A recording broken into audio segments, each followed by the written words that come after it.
It began quietly, with policemen in green uniforms standing at street corners, directing traffic, keeping order, and writing reports. They looked ordinary, respectable, familiar.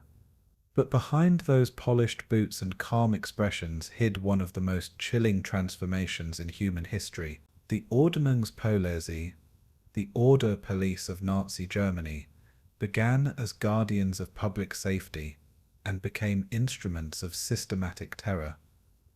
They were the men who enforced Nazi law in every city, every village, and every occupied territory. They were not soldiers of the front, nor the black-clad SS of propaganda, but the everyday face of dictatorship, the green-uniformed enforcers of a regime that demanded obedience above conscience. Their story is not one of fanatics alone, but of ordinary men who turned order into oppression, and who carried out atrocities not from chaos, but from duty.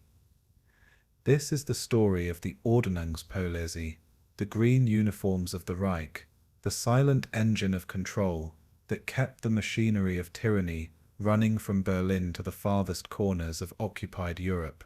The origins of the Ordnungspolizei, or ORPO, stretch back to the fragile days of the Weimar Republic. After the First World War, Germany was a nation in turmoil. Revolutions, riots, and political assassinations filled the streets. The police were meant to be the bulwark of stability.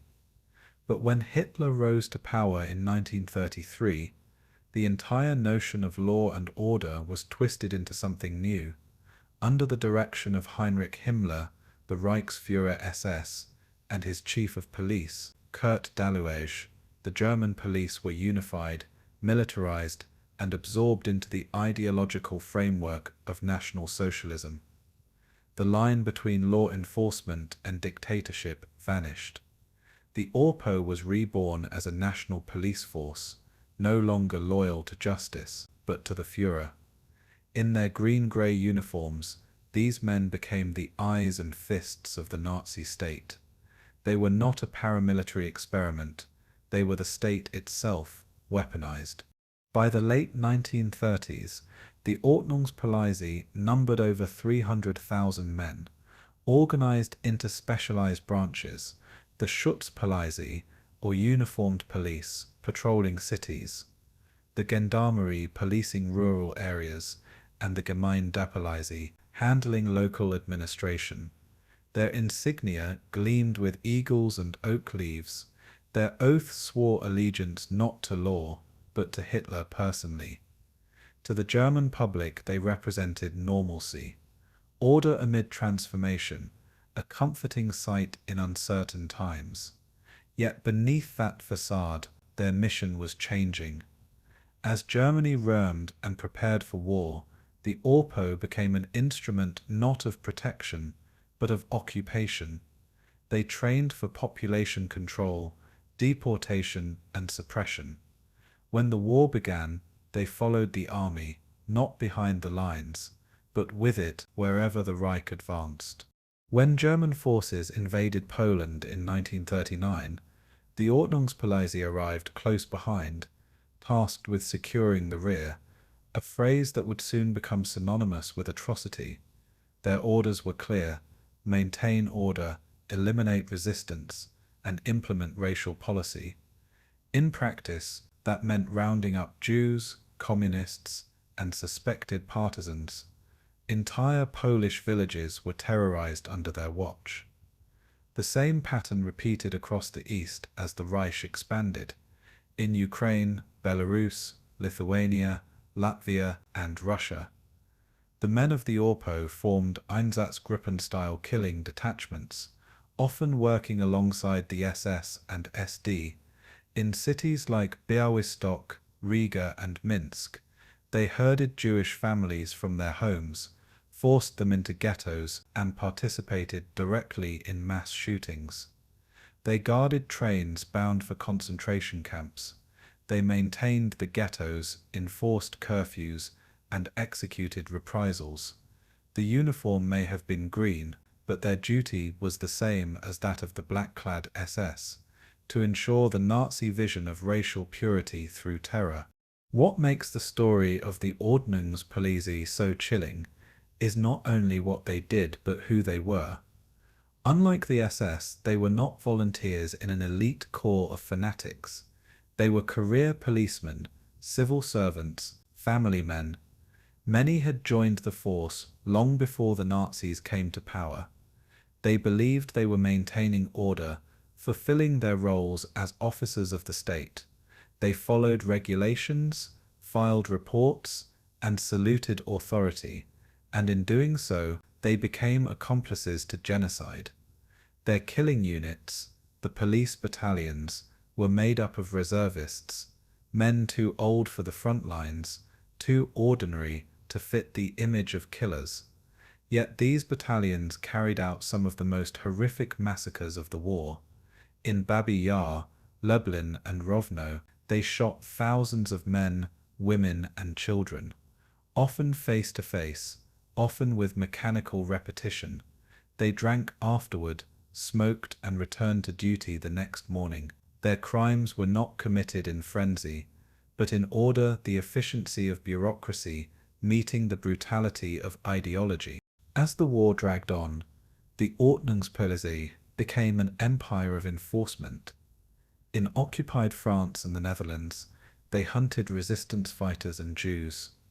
In Greece and Yugoslavia, they carried out reprisals against civilians, burning villages and executing hostages.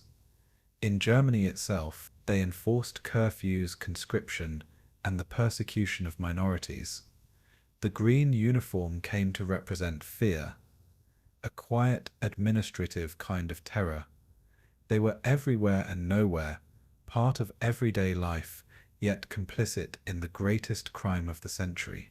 By 1943, the Ordnungspolizei was fully integrated into the SS hierarchy, losing what remained of its civilian character.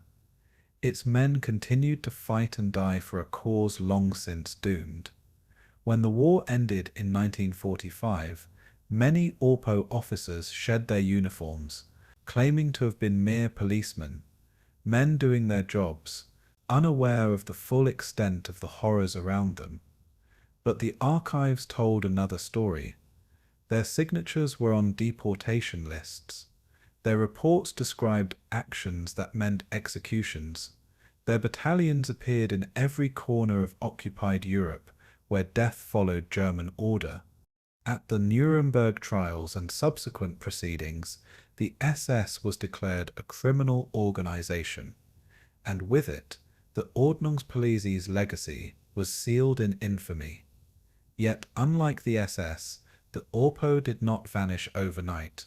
Many of its officers returned to post-war service in West Germany's police forces, blending back into society, their pasts unspoken.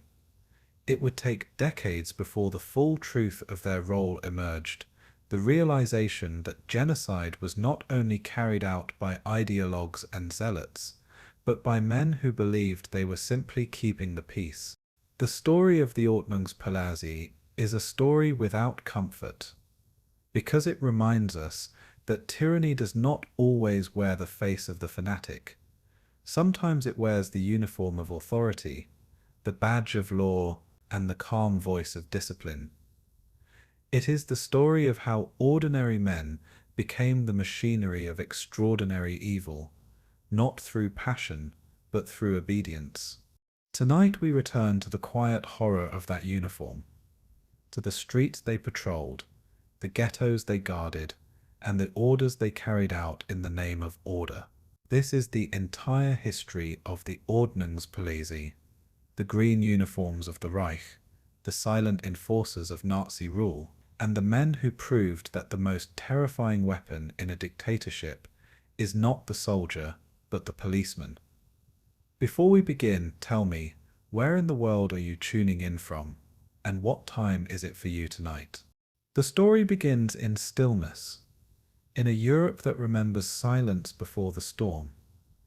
There are no cries, no chaos, only the measured footsteps of men in green uniforms, their buttons gleaming faintly beneath a pale sky.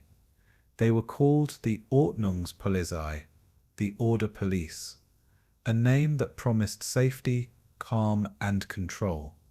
Their presence was meant to reassure, to remind people that rules still held meaning in a changing world. But beneath the calm rhythm of their routines, a quiet transformation had begun, shaping law into an instrument of fear. The green of their tunics seemed harmless, almost pastoral, a color of forests and fields. Yet it would become a symbol of something colder, a discipline stripped of conscience. They saluted order, not mercy, structure, not soul. Few outside Germany remember them today, though they were everywhere once. In streets, in homes, in the background of every ordinary day. And as the story begins, the question lingers like mist over cobblestones. How does order lose its innocence? In the years after the First World War, Germany had crumbled into confusion, its people searching for direction among ruins. The old empire had vanished, the young republic wavered, and the need for control became a quiet ache in every heart. The police, once guardians of cities and laws, became symbols of stability, the last visible thread holding society together. They patrolled with discipline, their ranks filled with men who valued hierarchy over doubt. To them, uniforms were not just clothing, but identity, a way to belong in a world that no longer made sense.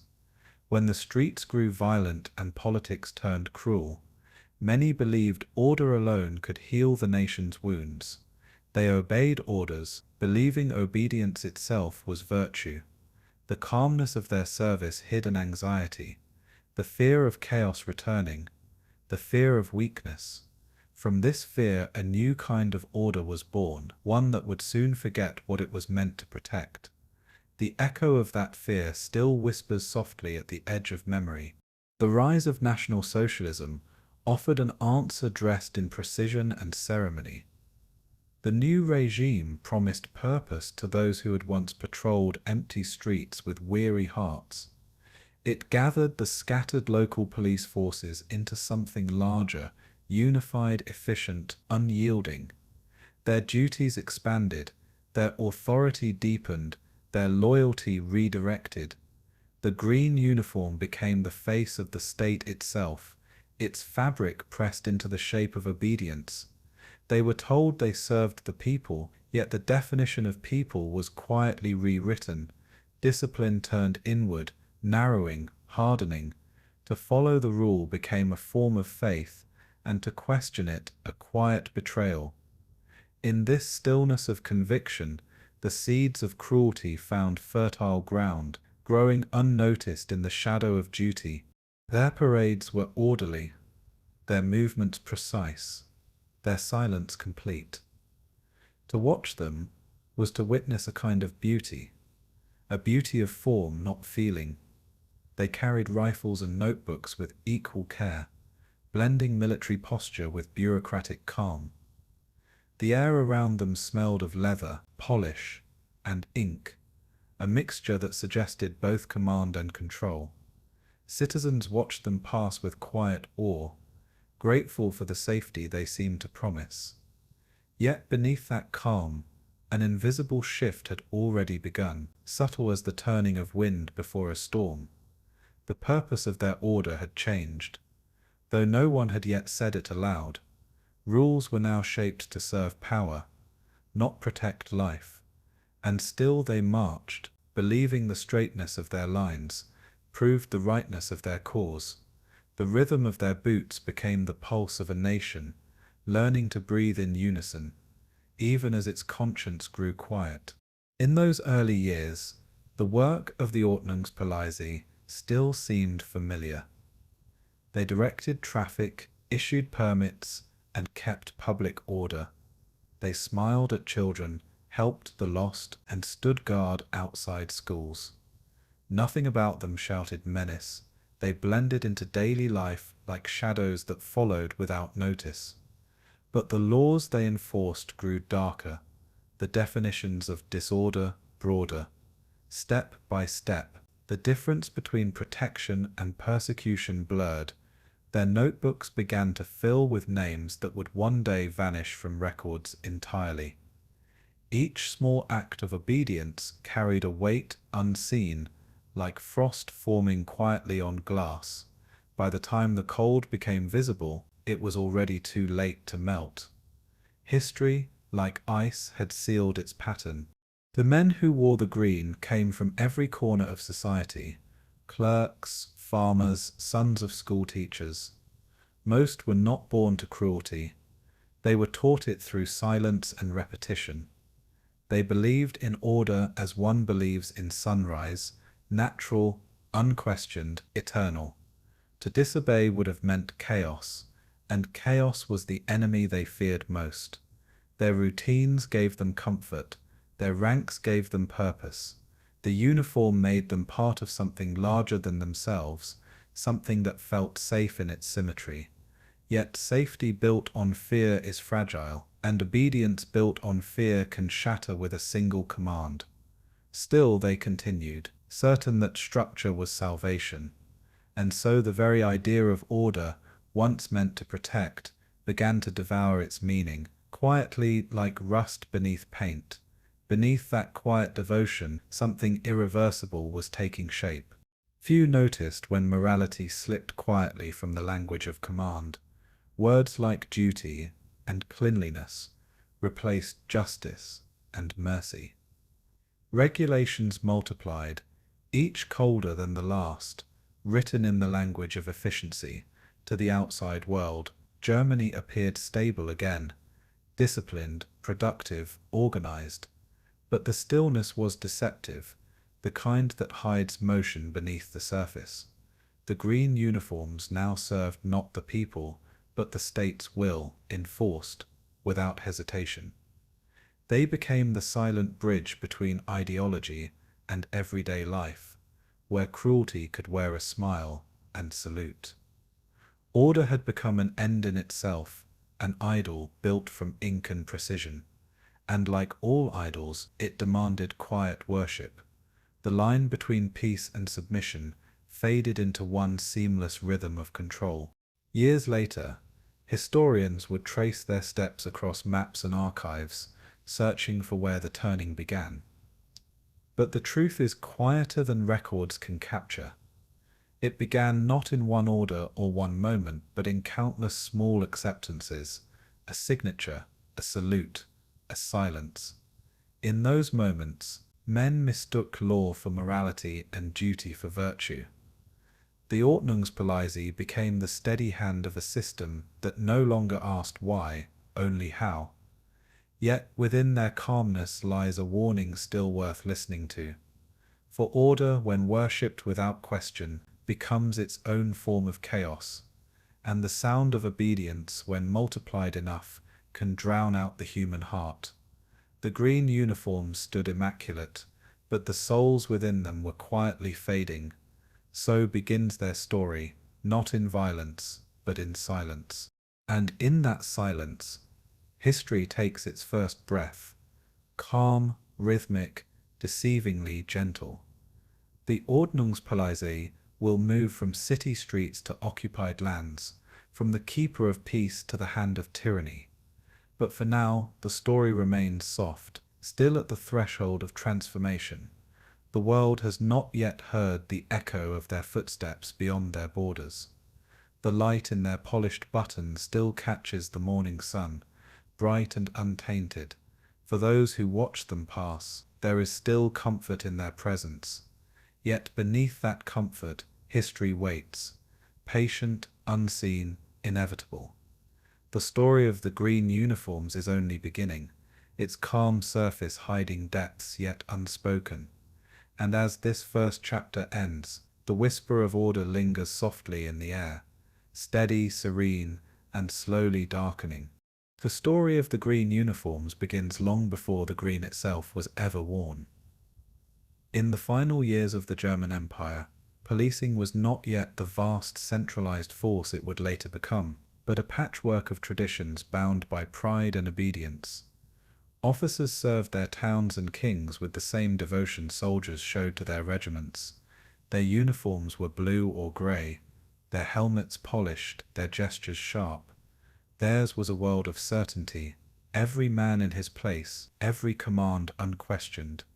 The empire offered clarity, hierarchy, and belonging, and for many that felt like peace. Yet beneath the steel discipline of parades and paperwork, the weight of modernity was already pressing in. Cities grew restless, voices of change whispered through factories and fields alike, and though the empire stood tall, its pillars had begun to tremble beneath the stillness. Out of this quiet unease, the longing for order began to take root like ivy on old stone. When the Great War came, it swept that order away like dust in a storm. Millions were drawn into the trenches, and the lines between soldier and citizen blurred. Police officers were drafted, stations emptied, and authority dissolved into the noise of war. What had been a force of discipline now became an echo of something broken. Men returning home with haunted eyes and hollow certainty. The empire that had promised eternal strength collapsed into defeat, and the proud uniform no longer carried respect, only confusion. Streets filled with hunger and argument, soldiers without work, and citizens without direction. In this atmosphere, policing became something new, less about justice, more about survival. The officers who remained tried to restore calm to a country that no longer recognized itself. In their hearts they carried both the memory of order and the ache of its loss, and so began the long shadow of resentment that would one day shape their obedience anew.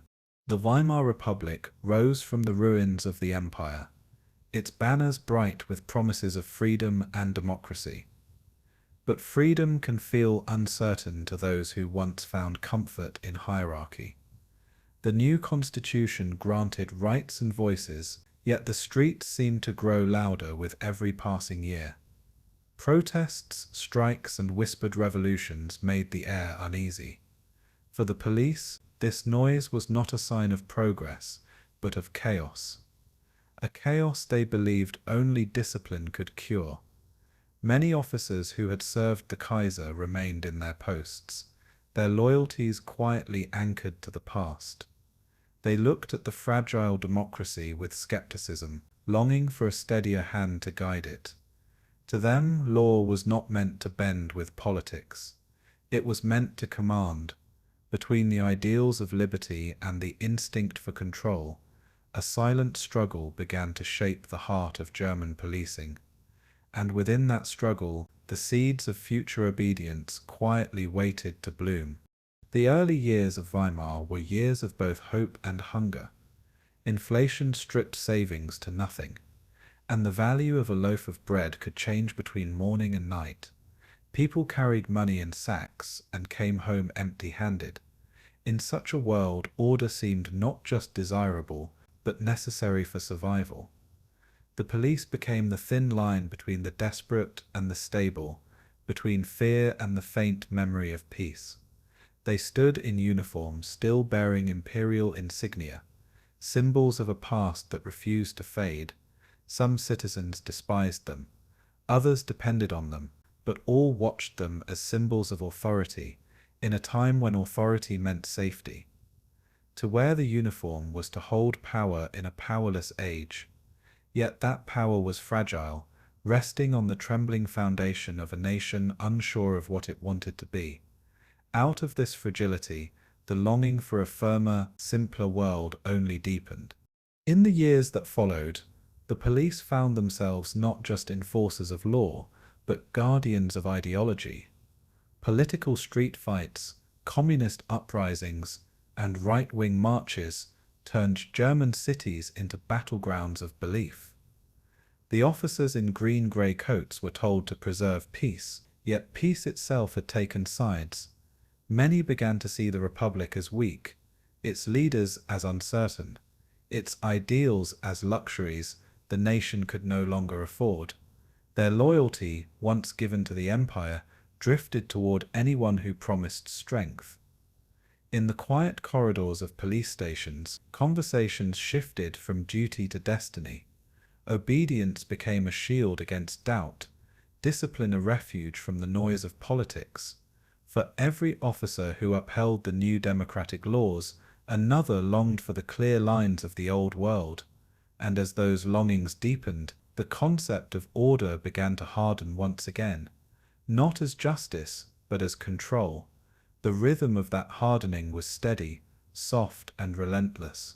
The 1920s brought fragile calm, but beneath it, unease never left. The police were reorganized, modernized, armed with better tools and clearer chains of command. Yet these reforms, meant to protect democracy, quietly reinforced the habit of hierarchy. Command replaced conversation. Efficiency replaced empathy. The men who served learned to trust rank, not reason. They were told to act swiftly, to suppress unrest, to preserve the fragile peace by any means necessary. To them, order and safety were the same word, and both could only be enforced from above. The green of their uniforms, newly standardized in those years, came to symbolize this mixture of loyalty and restraint. It was a color that suggested calmness, but carried authority, a color that comforted and commanded at once. And within that quiet color, the story of obedience continued to deepen. By the time the Great Depression arrived, the Republic's promises had worn thin.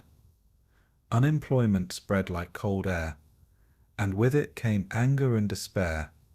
Demonstrations filled the streets once more, and every side claimed to fight for the soul of the nation.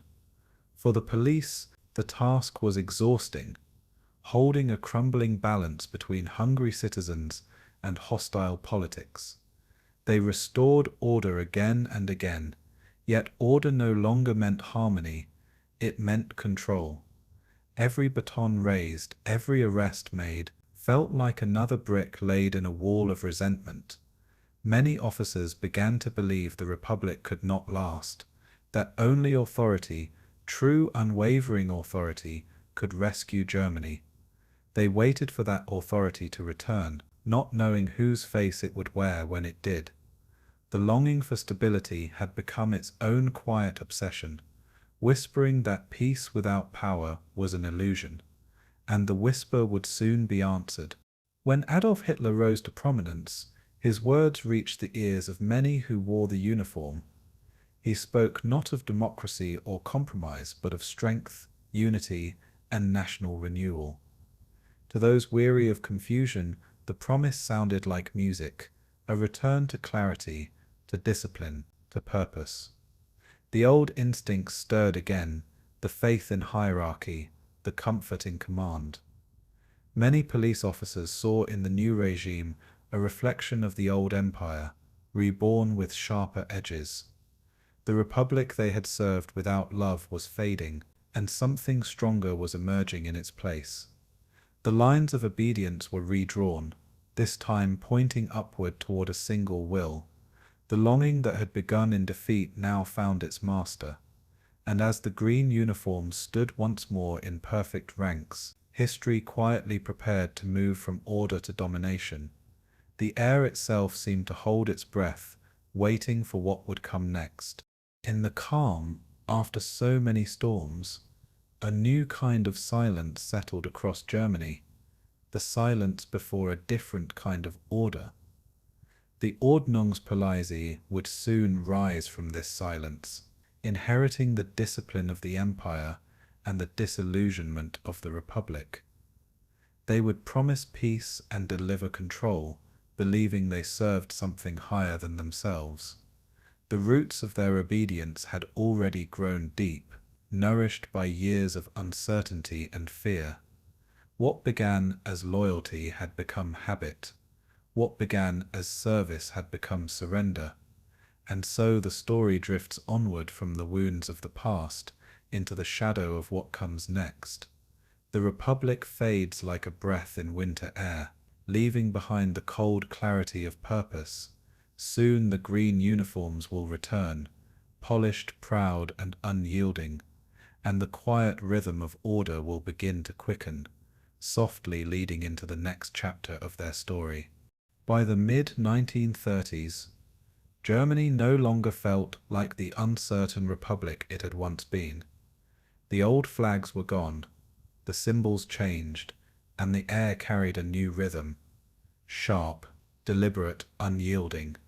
Across towns and cities, the hum of rebuilding filled the days, while at night torches and banners painted a picture of unity. Beneath that picture, a quiet transformation unfolded within the institutions of order. Heinrich Himmler, a man of method and myth, turned his gaze toward the scattered police forces of Germany. With his close ally Kurt Daluege, he sought not only control, but purity, an order that mirrored the ideology of the regime itself. One by one, local forces were drawn into a single structure, reshaped and renamed Ordnungspolizei, the Order Police. The familiar uniforms changed hue, shifting to a distinctive shade of field green. The color felt calm, almost pastoral, yet its meaning deepened with every salute. And within this change of color, a new identity began to take form. The process was quiet but total. Police once loyal to their towns now swore allegiance to the Reich. Their authority no longer came from community, but from the state, a state that defined its truth through power. Daluege spoke of discipline and unity as sacred virtues, words that found eager listeners among men raised in chaos. Bureaucrats wrote regulations that made obedience a habit, not a choice. The green tunic became a kind of second skin, pressed smooth and exact, carrying both pride and submission in every fold. The insignia on their collars gleamed silver, their eagles gripped swastikas in perfect symmetry. Every symbol spoke of belonging, every stitch a reminder of order's sanctity. The police had been reborn, their purpose refined, their loyalty realigned. Beneath the quiet rhythm of drills and ceremonies, something deeper than duty was taking hold, a faith in structure itself. To join the Ordnungspolizei, I was to join a family shaped by discipline and silence. New recruits learned not just regulations, but rituals, salutes timed to breath, boots aligned to pattern, voices measured to command. The word Ordnung meant more than order. It meant harmony, cleanliness, and control, woven together into a single moral ideal. Many found comfort in this new belonging, a place where uncertainty could no longer touch them. The uniform, heavy yet dignified, gave warmth to those who had once felt invisible. Its color blended with forests, fields, and the new roads being built across the Reich, a natural camouflage for a national idea. They marched not with anger, but with conviction, their discipline becoming its own kind of devotion. The whisper of fabric in motion sounded almost peaceful, like leaves stirred by an even wind. And in that rhythm of unity, few paused to ask what their order truly served. Himmler's vision was precise. The police would no longer be separate from the SS, but its equal partner in control. Daluege called the Ordnungspolizei the backbone of internal strength, a phrase that felt noble to those who wore the green. Their tasks grew beyond patrols and permits. Now they trained for emergencies, for national defense, for the maintenance of ideological purity. They learned to see not just criminals, but enemies of the state. Manuals replaced moral questions. Procedures replaced personal judgment. The oath they swore was not to the people or the law, but to Adolf Hitler himself. It was spoken in unison, steady and solemn, like a prayer of submission wrapped in patriotism. To many, it felt like clarity, a simple promise in a complex world. Yet beneath that clarity lay a silence too deep to measure. The silence of thought surrendered, and through that silence, obedience began to root itself in the soul. There was a strange serenity in the order of it all. Offices hummed with paperwork and polish, barracks gleamed with the scent of ironed wool and oiled leather. Inspections became ceremonies of pride, where precision was virtue and perfection its reward. The men stood straighter, walked cleaner, and spoke less. The green of their uniforms seemed to symbolize renewal, a national rebirth through discipline. Posters and speeches praised them as the model of the new Germany, calm, loyal, incorruptible. They were told that chaos could never return, not while they stood watch. It was an intoxicating belief, soft and comforting, wrapping duty in moral certainty.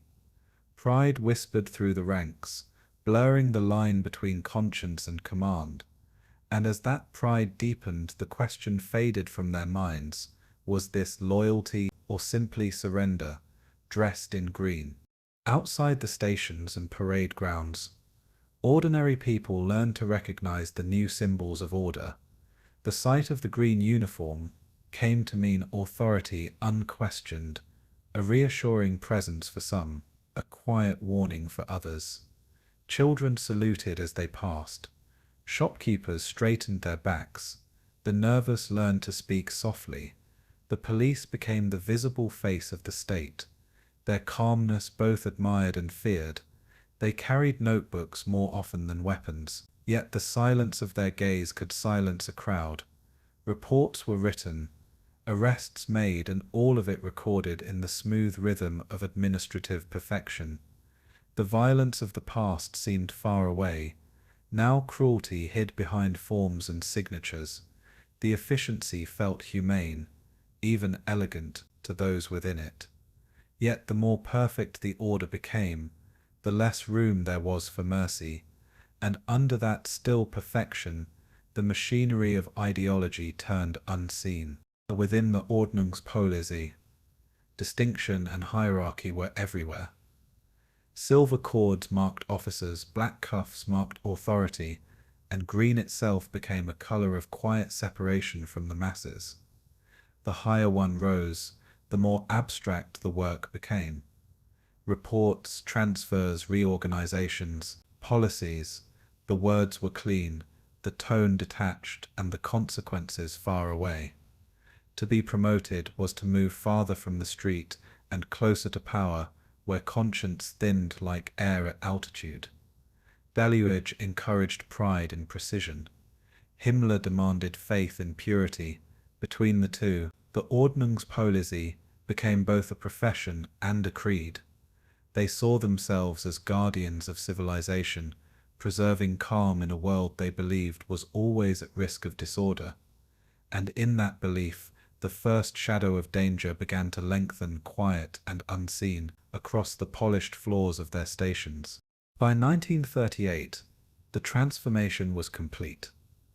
The Ordnungspolizei stood as a single unified force. Hundreds of thousands of men, all dressed alike, all sworn to the same cause. To the outside world, they seemed the embodiment of discipline, efficient, loyal, unquestionable. But to those who looked closely, the calm surface hid something heavier, a quiet erasure of individuality, a stillness that no longer belonged to peace. The line between protection and control had blurred beyond recognition. Order had become a thing to serve, rather than a thing to safeguard. Pride and obedience had merged until they were indistinguishable, until even the men themselves could no longer tell where one ended and the other began. The green uniform no longer represented the man had become the uniform, and beneath its muted color, history prepared to move again, this time beyond Germany's borders. For now, the Ordnungspolizei stood ready, unaware of how far their duties would soon reach. The drills continued, the reports multiplied, and the hum of routine filled their days. Each man believed himself a guardian of peace, not knowing the shape that peace was about to take. The same precision that once kept order in the streets would soon be carried across frontiers. The green uniform, born of discipline and pride, would travel eastward into lands that had never heard its footsteps before, and in those places its calm authority would take on a darker meaning, quiet but immense. Yet for this moment, Germany was still at peace, polished, proud, and orderly. The silence before expansion was gentle, almost soothing. And as this chapter closes, the echo of marching boots fades softly into distance, leading toward the next stage of their story, when order will meet conquest, and stillness will learn to speak in fear. In the soft stillness of 1930s Germany, the men in green uniforms became part of the landscape. They walked the cobblestones with measured steps, their polished boots reflecting the pale morning light that fell between narrow streets. The hum of bicycles, the chatter of merchants, and the scent of bread baking from open windows filled the air with ordinary life. The Ordnungspolizei were there, directing traffic, checking papers, helping lost children find their way home. Their green tunics and silver insignia seemed to promise safety and routine, a comforting symbol of order after years of chaos. Mothers nodded politely. Shopkeepers tipped their hats, and few asked questions about the orders that came from higher officers. The word Ordnung itself, order, felt like peace, like stability regained after storms. Behind the appearance of duty, a quiet pride settled among them, a belief that they were the heartbeat of a restored nation. In their calm efficiency, Germany found a mirror of its longing for control. And beneath that calm surface, something older and colder began to stir. As months passed, the green uniforms multiplied, visible in every town square, train station, and rural crossroad. They were the bridge between citizen and state, the face that smiled while watching, that listened while recording. Their presence was polite yet firm, reassuring yet immovable, and their authority seeped gently into daily life. Reports were written in tidy ink, stamped with precision, filed neatly in wooden drawers. Children admired their medals, and fathers encouraged sons to join their ranks when they grew older. The air around them carried the smell of leather and pressed wool, symbols of discipline and belonging. Even their manner of speaking was measured, never rushed, never uncertain. To many, they were the rhythm of a nation learning to breathe in order again. But every rhythm hides a silence between its beats, and in that silence something unseen began to grow. The stillness was beautiful, but it was not innocent. In offices lit by low electric bulbs, paperwork moved like a quiet tide. Permits, reports, and registrations passed through careful hands, signed and filed away with bureaucratic precision. The hum of typewriters filled the air like distant rain, soft and mechanical. These small acts, the signatures, the stamps, the sorting of names, felt harmless, even noble, as if order itself could be built from paper. Few noticed how easily the system began to tighten, how names became data, and data became control. Yet there was comfort in routine. It dulled questions and softened conscience. The men in green believed they were protecting society from chaos, serving the peace everyone desired. A file closed meant a job well done. A street cleared meant another day in balance. It was all so clean, so logical, so serene. And in that serenity, danger quietly found its form. Morning drills became part of the ritual, a choreography of movement and obedience. Rows of men marched in the early mist, their breath forming clouds in the cold air, their steps synchronized to a steady beat. Commands echoed softly, not shouted, as if order itself had become a melody. Afterward, they shared coffee and bread, laughter mingling with the clink of metal cups. They spoke of families, of pensions, of promotions that might come with time. The uniform bound them together, erasing doubt in the warmth of belonging. Pride was a quiet flame, burning not from cruelty, but from the belief that duty was a virtue. And in that belief, the boundaries between service and submission began to blur. The world outside their barracks seemed stable, almost peaceful, but the peace rested on rules that few dared to question. The morning sun rose on a nation that felt calm again, but calm can be the stillness before awakening storms. In rural towns, the Ordnungspolizei patrolled the edges of forests and rivers. They greeted farmers, inspected wagons, and kept records of livestock and labor. It seemed so simple, protecting property, ensuring fairness, maintaining order. Yet the countryside whispered of small fears. A neighbor reported for hoarding. A farmer questioned for a missing document. Still the men in green carried out their duties with a smile, believing they were keeping the peace. Their hands smelled of paper, leather, and oil, the scent of authority made tangible. Children waved as they passed, and dogs barked at the rhythm of their steps. They became symbols of the state's reach, extending even into the quietest villages. The rhythm of their patrols merged with the rhythm of rural life. And so the face of order spread beyond the cities, calm and confident, until it touched every field and every home. In cities, the Ordnungspolizei stood at intersections, watching the pulse of daily life. They saluted flags, directed convoys, ensured that everything moved where it should, when it should.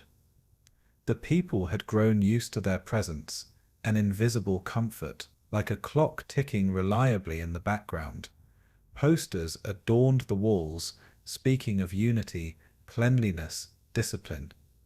The green uniforms, once symbols of simple civic duty, became part of the spectacle of power, yet most did not notice the shift. It was too gradual, too polite to alarm. The order of things seemed natural, almost inevitable. Streets were quiet, trains were punctual, and voices of dissent faded softly into silence. Peace reigned, but it was the peace of submission, and in that peace, the machinery of control found its perfect disguise. By 1938, the Ordnungspolizei were everywhere, structured, unified, and deeply loyal. Heinrich Himmler and Kurt Daluege had woven them into the architecture of the regime, their roles expanding quietly beyond the visible. The police no longer belonged to towns or citizens, but to a vision of total order, absolute and unquestioned. The green of their uniforms now carried the weight of authority that reached beyond civil life into ideology and obedience. Yet to the men wearing them, the change felt like progress, like the fulfillment of purpose. Training grew more rigorous, loyalty more sacred, and questions less welcome. They were the face of law, yet the law was shifting beneath their boots. Still, they walked forward, their steps certain, their eyes steady. Order had become a religion, and they were its silent priests. In their stillness, the storm was almost ready to move. Evenings brought quiet barracks filled with murmured voices, and the faint sound of boots being polished. Letters from home were read under dim light, folded neatly beside medals and photographs. The men wrote of duty and pride, of small joys and simple meals. Outside, the world was changing faster than they knew. New decrees, new enemies, new lines drawn on maps. But in these quiet hours, they felt at peace, secure in their role within a larger design. They could not yet see what their order would serve, or how far their discipline would reach. The calm felt endless, like the last breath before a long silence. Within that silence, history began to gather itself, waiting to be awakened. The night was still, the lamps burned low, and the sound of boots faded into sleep. And in that sleep, the storm that had once seemed distant began to breathe close. By the late 1930s, the Ordnungspolizei had become more than the guardians of streets and villages. They were now instruments of ideology, quiet yet pervasive. Each patrol, each checkpoint, carried with it a weight beyond the visible, a responsibility defined by laws that shaped who belonged and who did not. The green uniforms remained calm and disciplined, their color still soothing in its familiarity. But beneath that calm, the officers moved with a purpose that was no longer simply civic. Lists were drawn, names recorded, and routines quietly adjusted to serve the state's broader designs. The rhythm of paperwork merged with the rhythm of streets, and both became a language of order spoken without words. Citizens learned to recognize the difference between harmless oversight and the invisible authority that could rearrange their lives. Even ordinary acts, checking identification, guiding traffic, supervising rallies, were imbued with the quiet force of ideology. Obedience, once a habit of discipline, now carried moral weight in the eyes of those who wore the uniform, and the men themselves often felt that weight as certainty, not question. Yet in this certainty, the line between justice and command had begun to blur gently but irreversibly.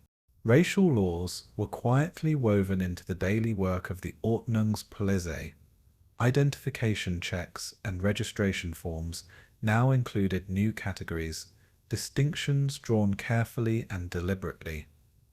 Officers learned to recognize what the state considered undesirable and to record details with meticulous attention.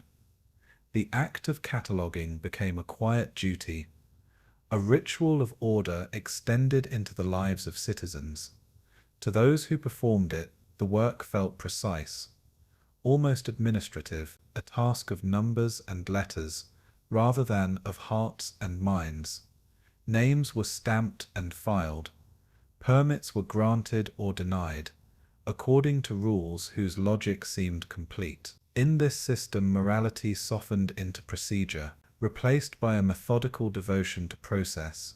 The officers rarely questioned it. They believed the paperwork itself embodied justice. Yet the rhythm of these actions created an invisible network of compliance, subtle but absolute, and as forms multiplied and routines deepened, the system began to normalize what had once been unimaginable. At public events and political gatherings, the Ordnungspolizei became the quiet guardians of spectacle. They guided crowds along streets, polished by repetition, ensuring that rallies remained orderly and uninterrupted. Their presence was firm but almost invisible, like a breeze that shapes sand without being noticed. Citizens attending felt the weight of security and the whisper of expectation, both at once comforting and disquieting. Every salute, every line maintained, reinforced the state's authority and reminded the populace that order was not passive. Even the applause, synchronized and measured, carried an undercurrent of discipline. The officers observed carefully, recording disturbances in small, tidy notebooks that spoke louder than any shout. They were both present and absent, a living rhythm of conformity.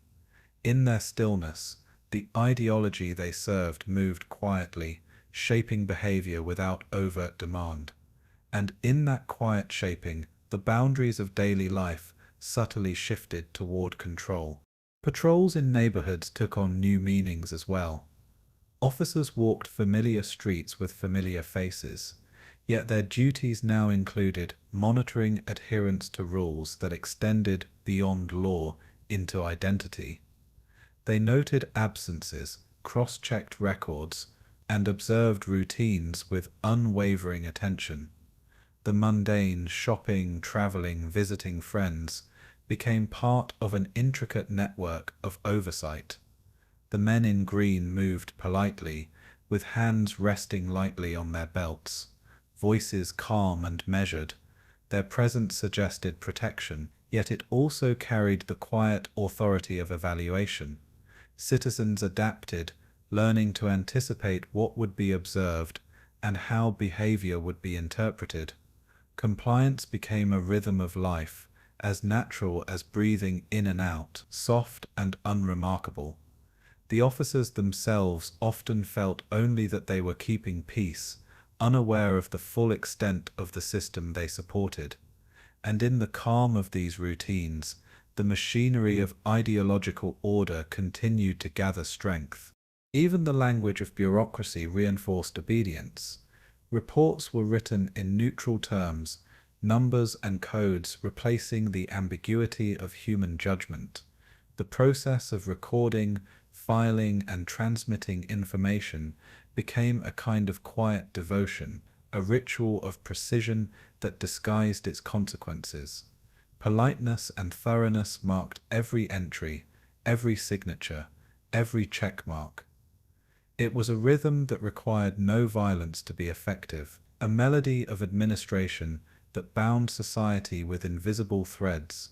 The officers often felt satisfaction in completing these tasks correctly, taking pride in the perfection of their forms. Yet each tidy line on paper subtly reinforced the state's authority, shaping the lives of citizens in ways that were measured, calm, and pervasive. The language itself became a tool of control, soft but relentless, carrying rules into the corners of everyday life. And in that soft persistence, obedience deepened, and the ideology embedded itself quietly in daily routine. The quiet, methodical rhythm of paperwork became the pulse of a nation, learning to follow without question. Training for the Ordnungspolizei evolved to reflect their expanding role. Drills remained important, but lectures and manuals now emphasized not just discipline, but loyalty to state principles. Officers practiced gestures, notes, and observations that would allow them to implement rules efficiently and uniformly. Every skill learned seemed practical, calm, and unremarkable, yet each reinforced a network of subtle control. The uniformed men absorbed the lessons as natural, even necessary, as if the state's ideology were part of the air. They breathed pride in precision, grew alongside pride in belonging, a dual flame that warmed confidence and cooled doubt. They rarely paused to reflect on the larger implications of their service, comforted instead by the clarity of purpose. Even the smell of leather and paper in the classrooms seemed to reassure them of rightness. And so each day of training became another step in the quiet, hypnotic rhythm of order, preparing the men for roles that extended far beyond the familiar streets of their towns. By the end of the decade, the Ordnungspolizei had fully integrated the language of ideology into their work. Every report, every patrol, every public appearance carried layers of expectation and compliance. Citizens had come to accept the rhythm of observation, the soft insistence of authority in green. Officers themselves felt calm certainty in their service, believing that loyalty and order were one and the same. The distinction between protecting the community and enforcing the state had become subtle, almost invisible. Yet beneath the calm, the system had learned to shape behavior, normalize obedience, and extend its reach gently but persistently. What once seemed purely administrative now bore the quiet weight of ideology. And as the rhythm of the Reich continued, the men in green moved seamlessly through their daily work, unaware of how far the patterns they followed would soon stretch. Evenings brought reflection for those in uniform, a slow return from the streets and offices to the barracks and homes. They polished boots, folded uniforms, and reviewed reports, feeling satisfaction in a day completed correctly. Conversations touched on families, promotions, and small domestic routines, the ordinary and familiar blending with duty. Yet the routines carried a quiet echo of the larger purpose they served, a whisper of control beneath civility. Officers learned to value calm, efficiency, and precision as virtues in themselves, comforting in their predictability. The rhythm of their work, the methodical order of their days, felt like peace, even as it extended into lives far beyond their own. Pride and duty intertwined into a gentle, hypnotic cadence. And as the night drew close, the green uniforms rested, prepared to resume their quiet authority. When morning returned, the soft glow of lamplight illuminated rows of careful folds, the rhythm of order still intact. And from this calm, the story will move slowly toward the deeper tensions of occupation, leaving the familiar streets behind. The night of November 9th, 1938, arrived like any other, draped in the quiet chill of early winter. Streets that usually echoed with the calm rhythm of boots and voices were hushed, as though the air itself anticipated change. The Ordnungspolizei moved along familiar paths, green uniforms, brushing against lamplit cobblestones, carrying the weight of routines and oaths. Their presence promised order, yet an undercurrent of unease ran beneath their measured steps. Reports had come down quietly from offices higher than any station house. Certain targets would be marked, certain boundaries left unguarded. Fire was meant to consume buildings, yet they were told to ensure streets remained passable, people unharmed by wandering flames. Many officers felt tension in their chests, a flicker of doubt tempered by discipline. Their eyes followed flames without interference, recording what unfolded, cataloguing smoke and debris with careful hands. In that stillness, order had become paradox, and obedience carried a weight the uniform had never borne before. And as the embers glowed, the quiet of night deepened, pregnant with unspoken questions. The Ordnungspolizei watched synagogues burn, the windows glowing with a soft, hypnotic light that reflected off-polished helmets. They maintained distance, keeping pathways open, guiding the occasional passerby, ensuring that the chaos did not spill beyond certain lines. The scent of smoke and charred wood drifted faintly through the streets, mingling with the cold night air. Citizens whispered, some in fear, some in awe of what authority permitted, while the green uniforms moved like silent currents through the periphery. Their hands rested lightly on belts and notebooks, their feet steady on stones warmed by distant fires. They were neither aggressors nor protectors in the conventional sense. They were witnesses and instruments of control, ensuring that the state's intentions proceeded smoothly. The paradox was quiet but palpable, law enforcing disorder, order enabling destruction.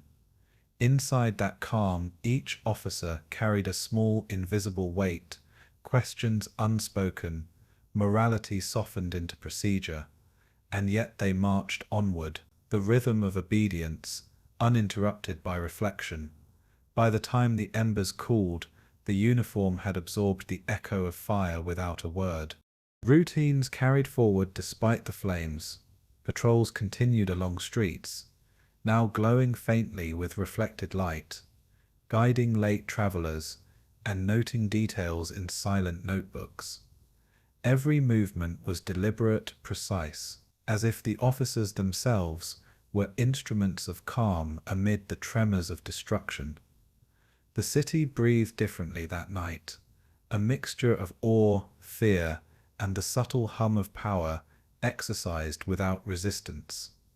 Notes were filed carefully, stamps pressed deliberately, reports prepared for offices that remained unseen. The officers felt certainty in their order, believing they were preserving civility, even while chaos unfolded around them. Smoke curled softly around lampposts, shadows of men and buildings, dancing together in a quiet rhythm. Children slept unaware, the warmth of homes shielding them from the subtle tremors in the streets, and in that warmth, history began to mark itself in both quiet observation and soft complicity. The fire touched more than buildings. It reached the minds of those standing by. Many officers felt a strange calm in the midst of disruption, a certainty born of structured instruction. They did not strike, they did not intervene. Yet their presence ensured the fire followed boundaries drawn by the state. The quietness of their restraint carried a paradoxical power, the law supervising chaos, calm shaping disorder. Some whispered to one another in low tones, questions muted by habit and training. Each report they later filed was meticulous, almost clinical, reflecting the precise execution of orders without sentiment. The night became a study in contrast, the warmth of light against the chill of conscience, the soft hum of steps against the crackle of distant flames. And as dawn approached, the uniform remained pressed, the green color serene, untouched by the smoke that had swept through the streets. Obedience had become its own kind of flame, subtle, pervasive, shaping reality with quiet hands. And in that shape, the officers would carry their role forward, deeper into the service of a system that demanded silence. After the fires died, streets were left littered with broken glass and smoldering debris. Officers walked among the remnants with steady boots, documenting, guiding, ensuring that life returned to its prescribed rhythm. The quiet of their footsteps replaced the crackle of destruction, signaling the return of order without questioning the night's events. Citizens emerged slowly, unsure how to respond to what had passed, guided by the calm authority of the men in green. Smoke lingered in corners, carrying the faint scent of wood and ash, reminders of a night that demanded both attention and restraint. Reports were filed, and officers returned to routine, the transition seamless, almost hypnotic. They maintained the rhythm of obedience, unaware of the moral weight accumulating quietly with each form, each note, each measured step. The city exhaled, reassured by the face of order that had not faltered. And as they walked past silent windows and shuttered doors, a soft question hovered in the air. Can law itself carry fire while remaining untouched? The rhythm continued, the night folding into dawn, carrying the story gently forward. The following days were marked by reflection in silence rather than words. Officers spoke little of the night. Their discussions focused on schedules, paperwork, and logistics. The green of their uniforms seemed untouched by fire, yet within the folds of wool and metal, quiet consciousness lingered. Many carried an unacknowledged tension, a mixture of pride and unease, tempered by habit and loyalty. Their movements through streets and offices remained smooth, calm, and deliberate. Each step reinforced a pattern, learned over years: observe, record, enforce, repeat. The paradox of peace maintained through fire remained unspoken, a quiet shadow beneath the rhythm of duty.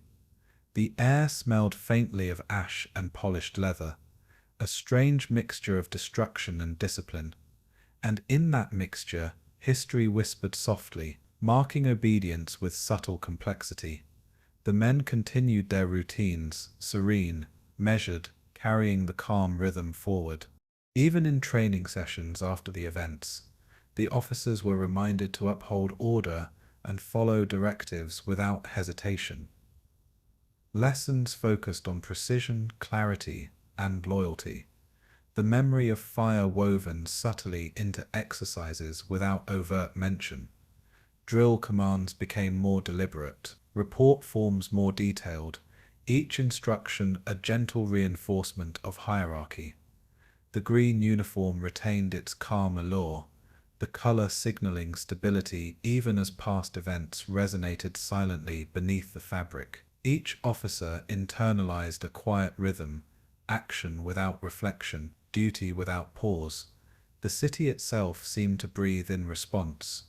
Streets resuming their ordinary rhythm, citizens slowly adjusting to the return of measured order.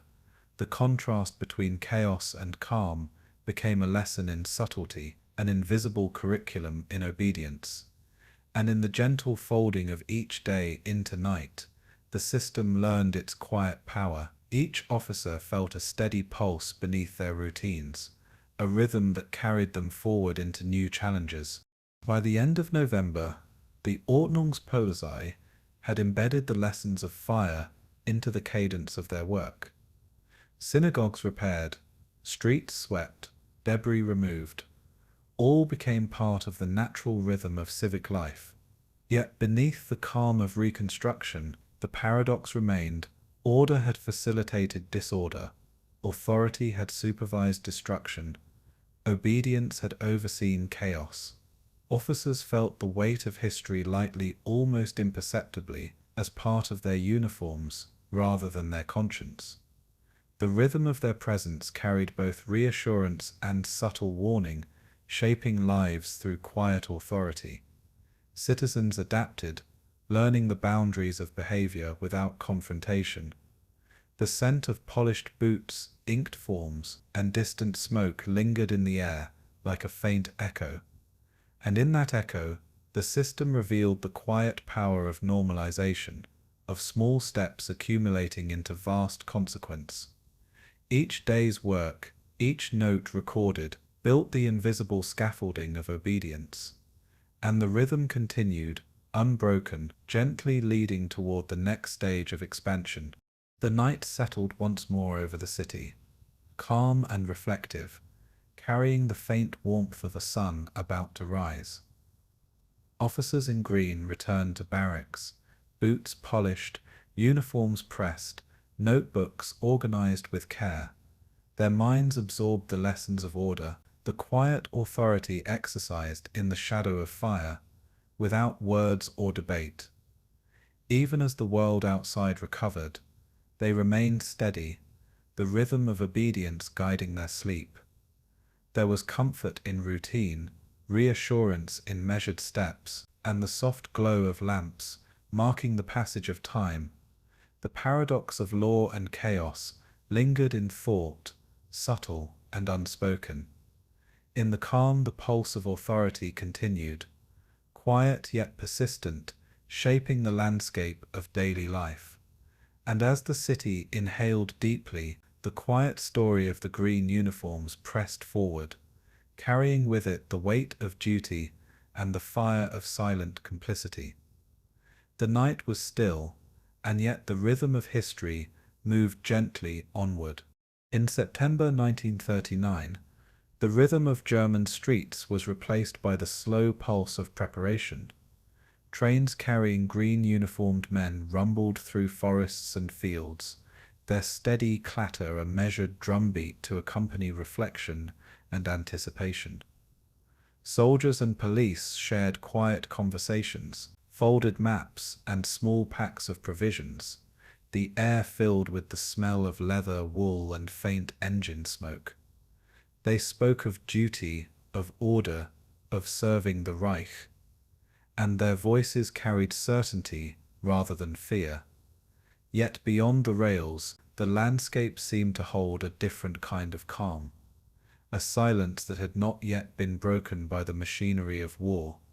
Fields rolled gently beneath early morning fog, and rivers reflected muted sunlight, untouched by the weight of history about to unfold. Men adjusted their uniforms, smoothed collars, and checked insignia, the familiar color green grounding them as their world shifted.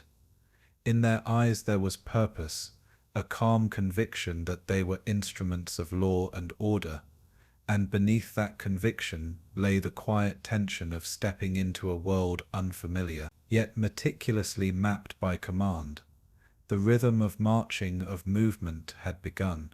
Crossing the border into Poland, the Ordnungspolizei experienced a new scale of order and chaos combined. Villages appeared along winding roads, their wooden fences and thatched roofs untouched by German routine.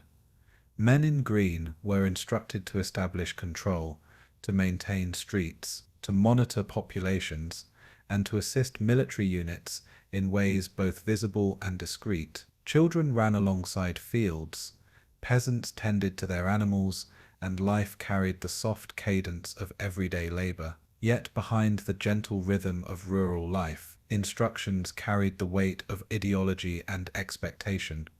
Every name, every house, every movement of people was noted with calm precision. Officers moved quietly, recording observations and relaying information upward, their notebooks becoming instruments of authority as much as their uniforms.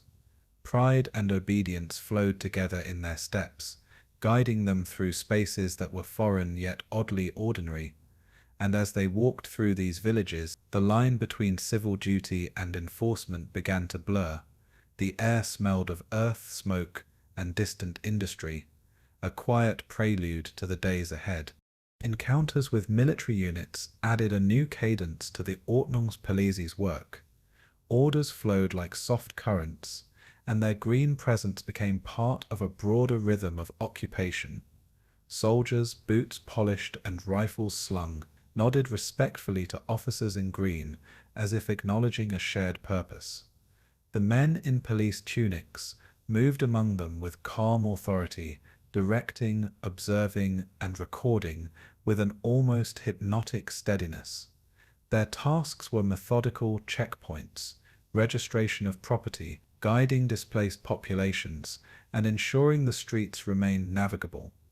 Everything was conducted quietly, deliberately, the work itself becoming both routine and ritual.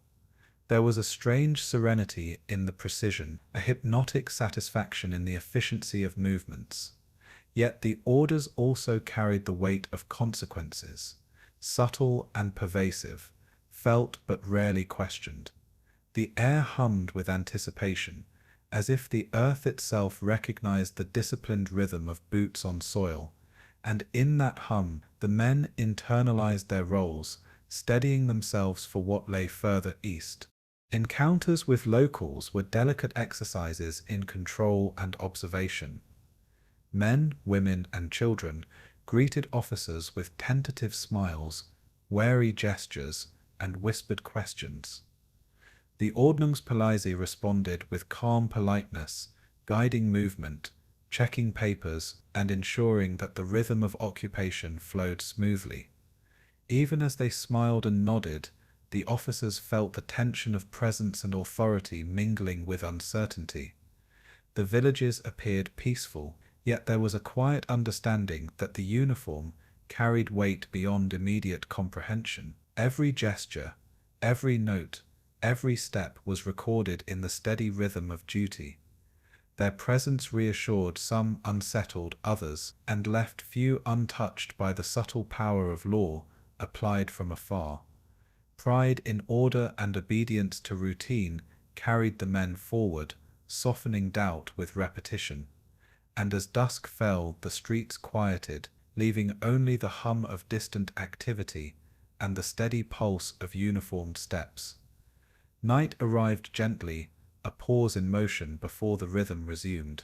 Behind the visible work, officers began to witness the impact of broader plans. Families were moved from homes, livestock was counted, and properties were catalogued with quiet efficiency. Each action felt like duty, the rhythm of record-keeping replacing reflection.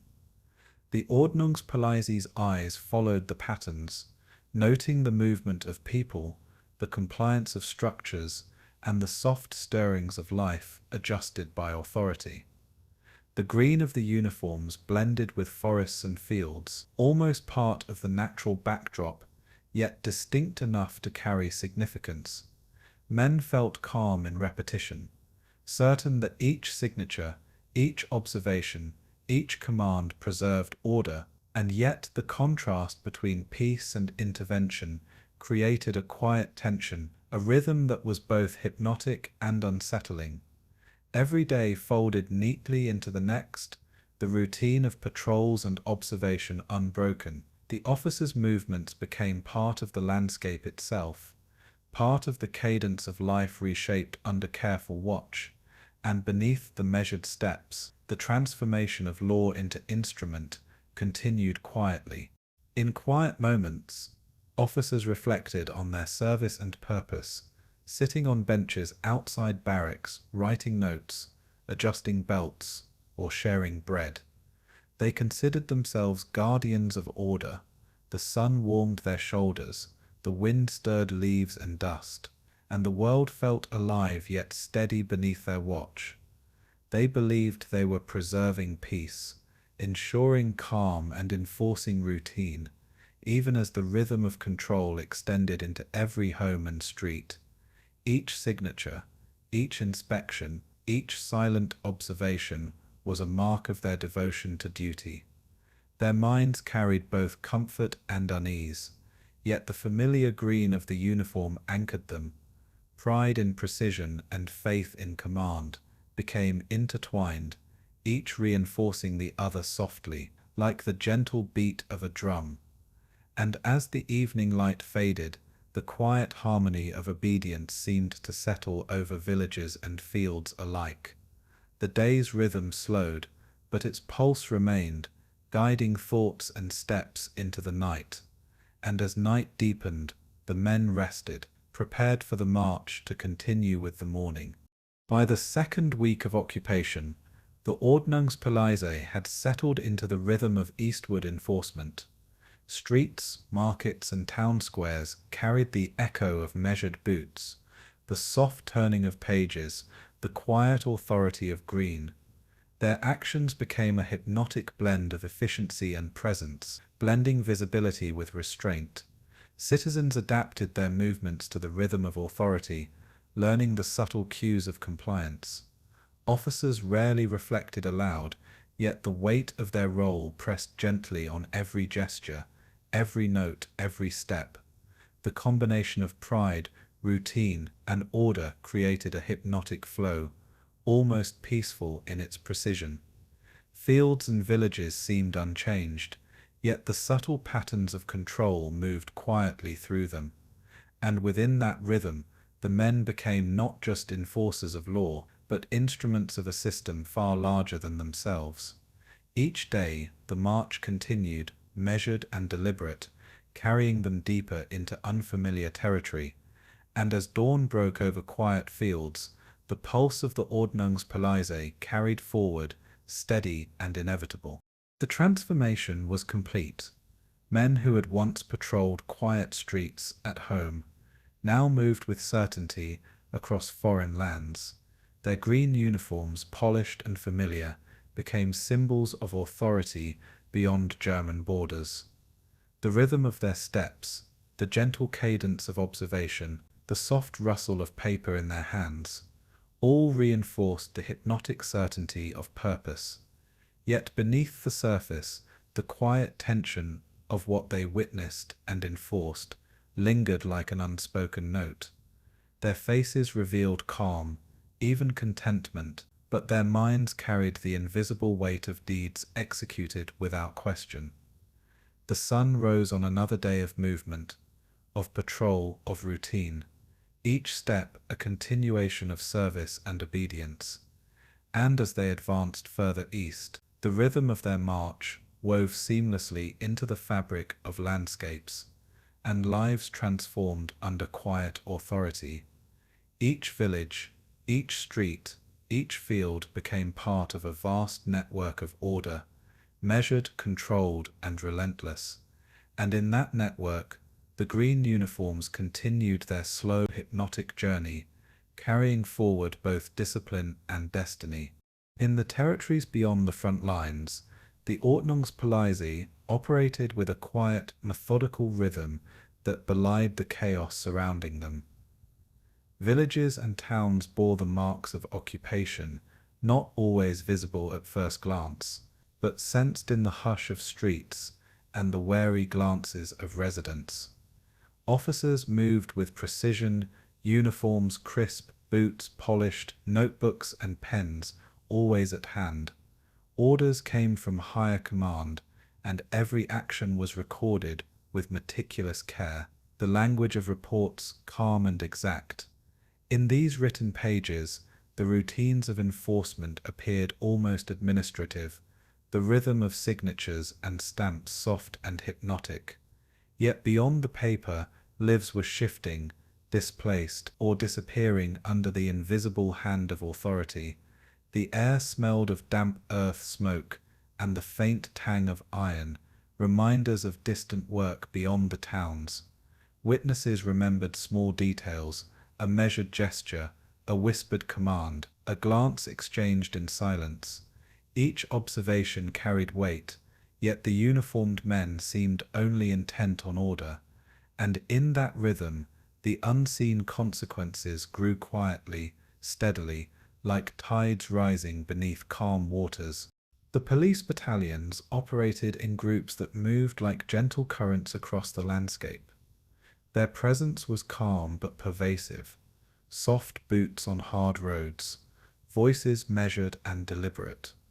They maintained roads, monitored forests, and patrolled riverbanks with quiet authority, all the while following orders from distant command centers. Reports filed described compliance, movement, and observations in neutral, bureaucratic language, as if the world could be reduced to neat columns and stamps. Villagers adapted to this rhythm, learning to anticipate inspection and regulation, their days bending softly to the cadence of green uniforms. Behind closed doors, the officers gathered, reviewed, and prepared for the next cycle of orders, the smell of ink and leather mingling with the cool evening air. Their eyes often betrayed nothing of internal conflict, carrying only the calm of repetition and procedure. And yet, faint echoes of unease sometimes drifted through barracks, whispers softened by training and routine. Even the wind seemed to move differently along patrolled paths, carrying the weight of observation and anticipation.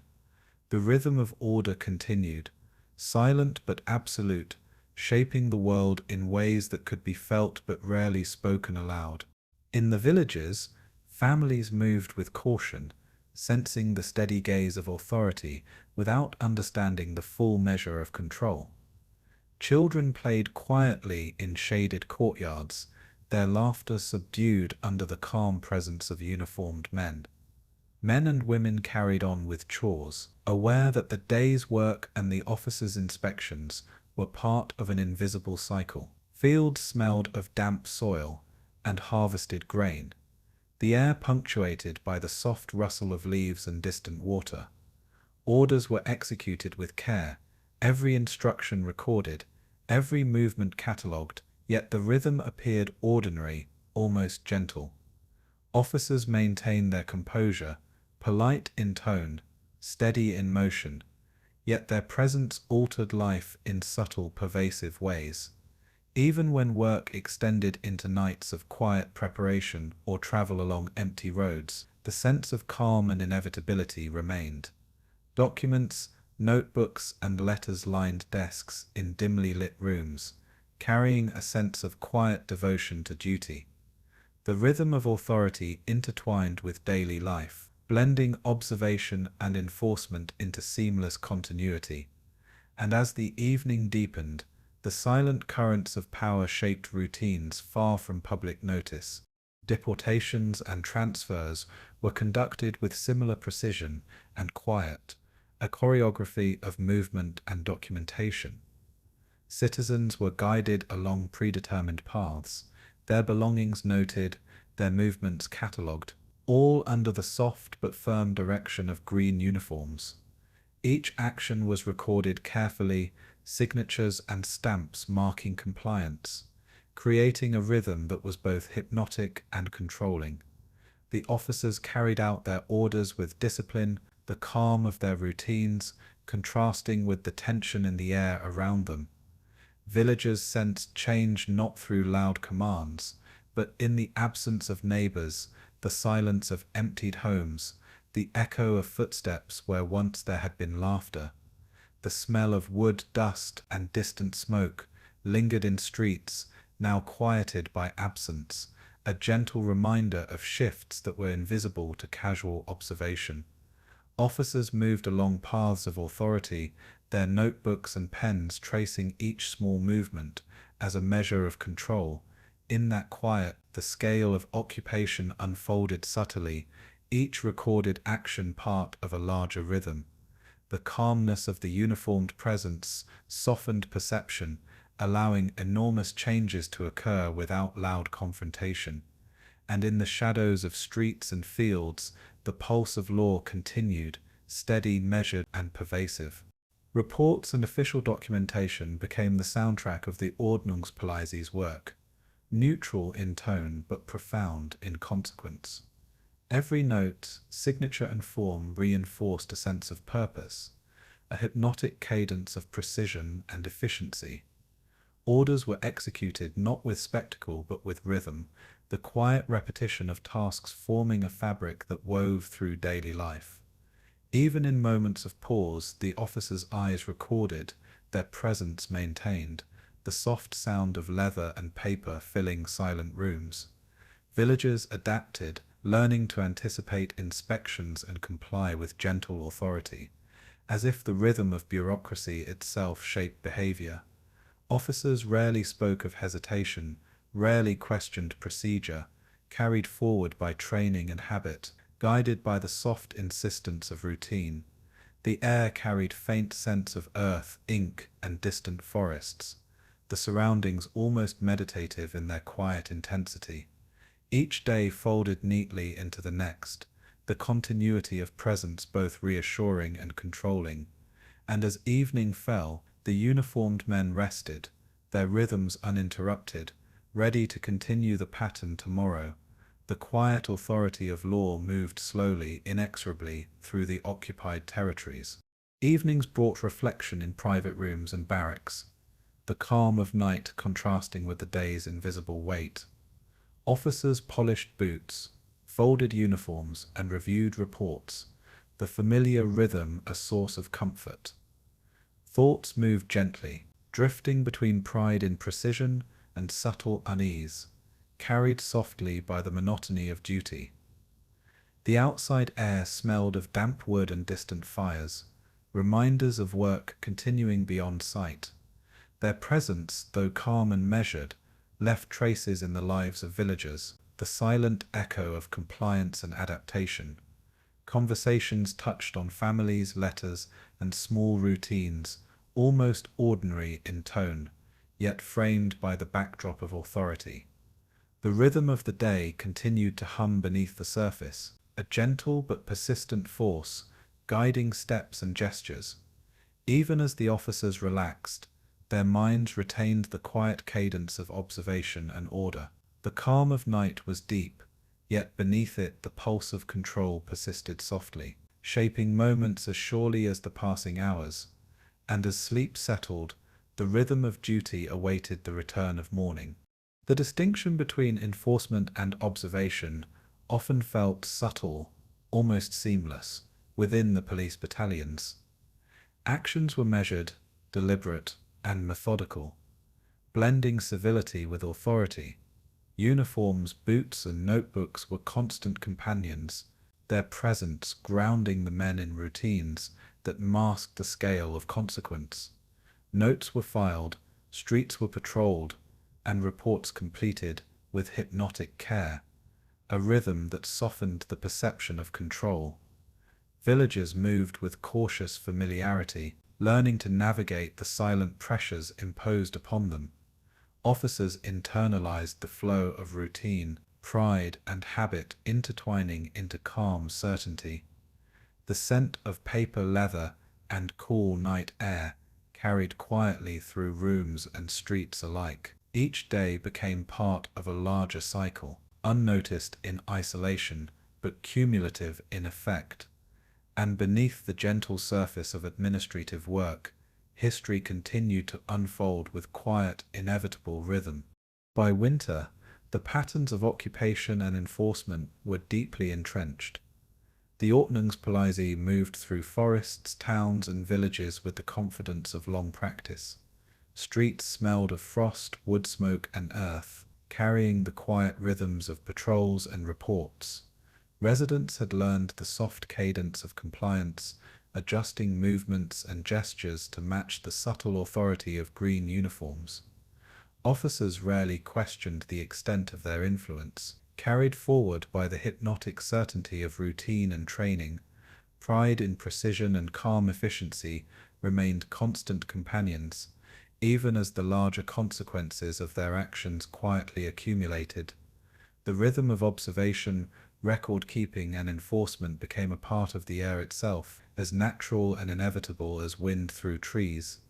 Each day's work folded into the next seamlessly, a gentle yet relentless pulse of authority, and as dusk fell, the quiet presence of the Ordnungspolizei remained, moving softly through the occupied lands, shaping life with invisible hands. Beyond the front lines, behind closed doors, the Ordnungspolizei carried on with a rhythm of paperwork that was precise, calm, and hypnotic.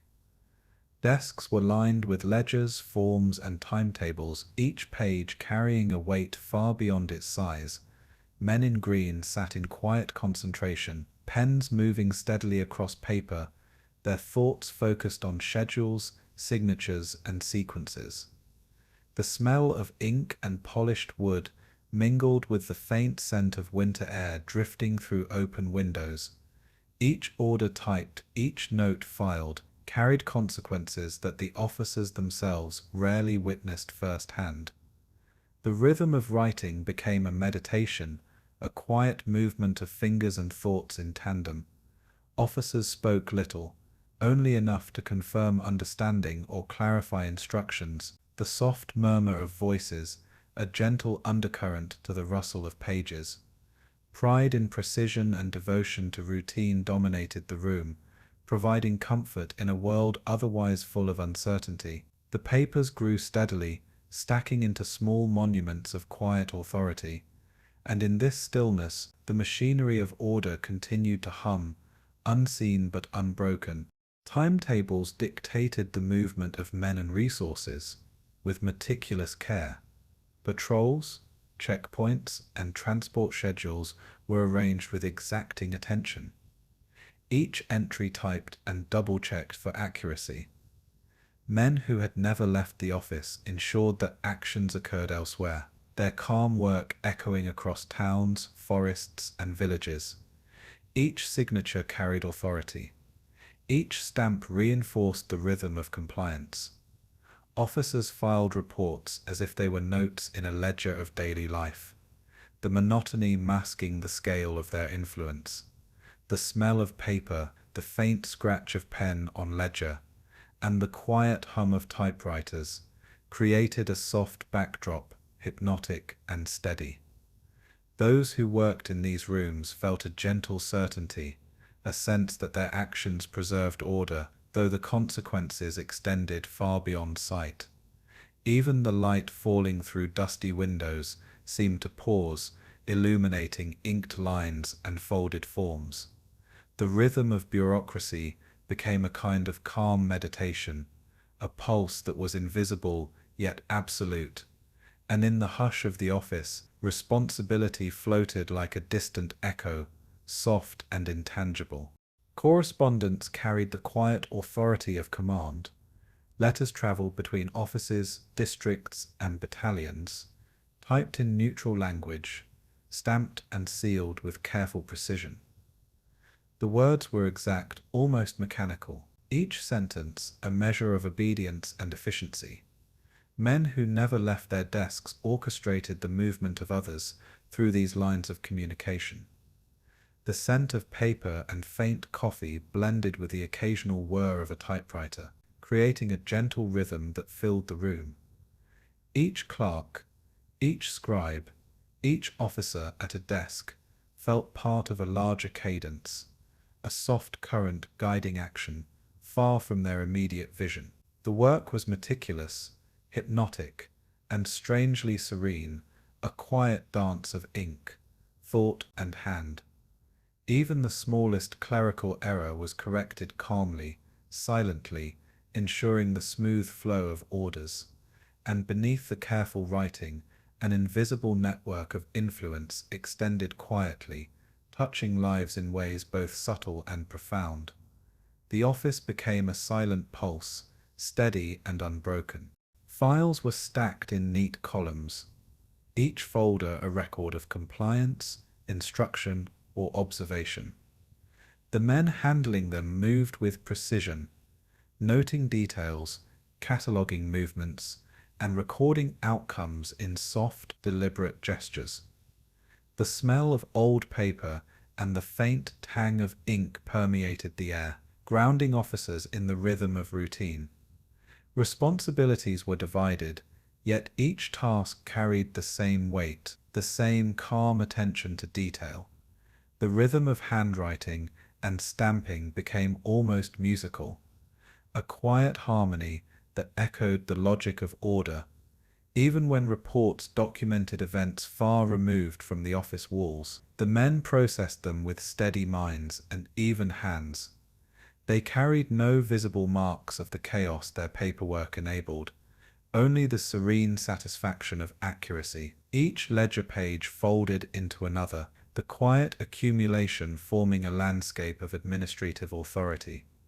And in that accumulation, the pulse of obedience continued, subtle, pervasive, and hypnotic. The work moved steadily, like the slow drift of clouds across a pale sky.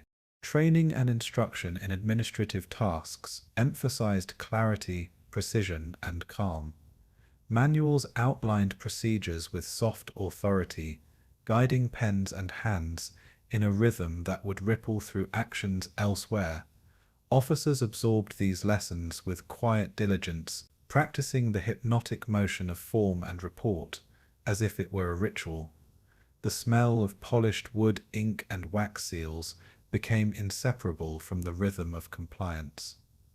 Each correction, each typed line, reinforced the invisible architecture of responsibility.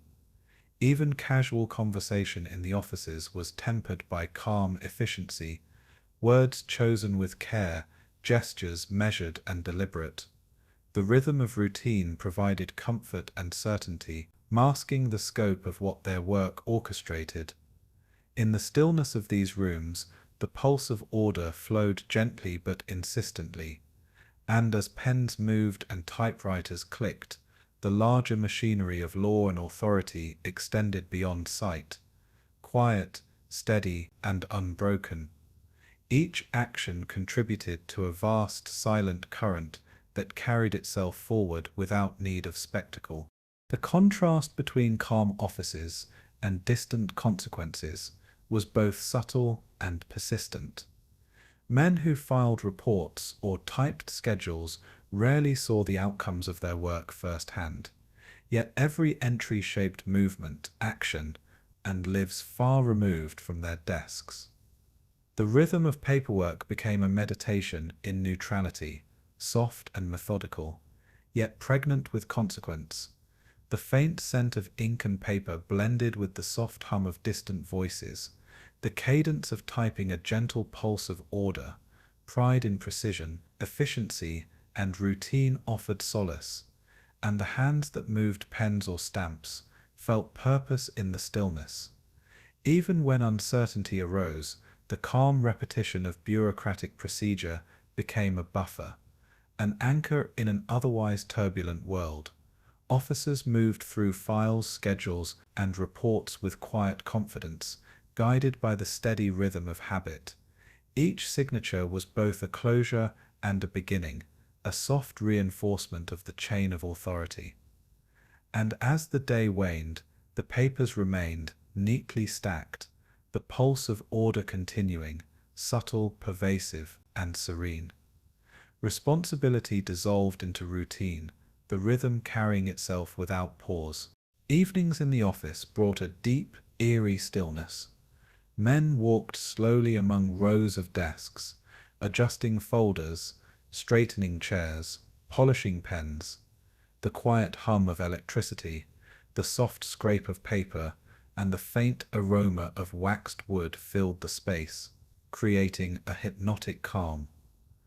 Officers reflected minimally, their minds guided by the rhythm of forms and the soft certainty of procedure.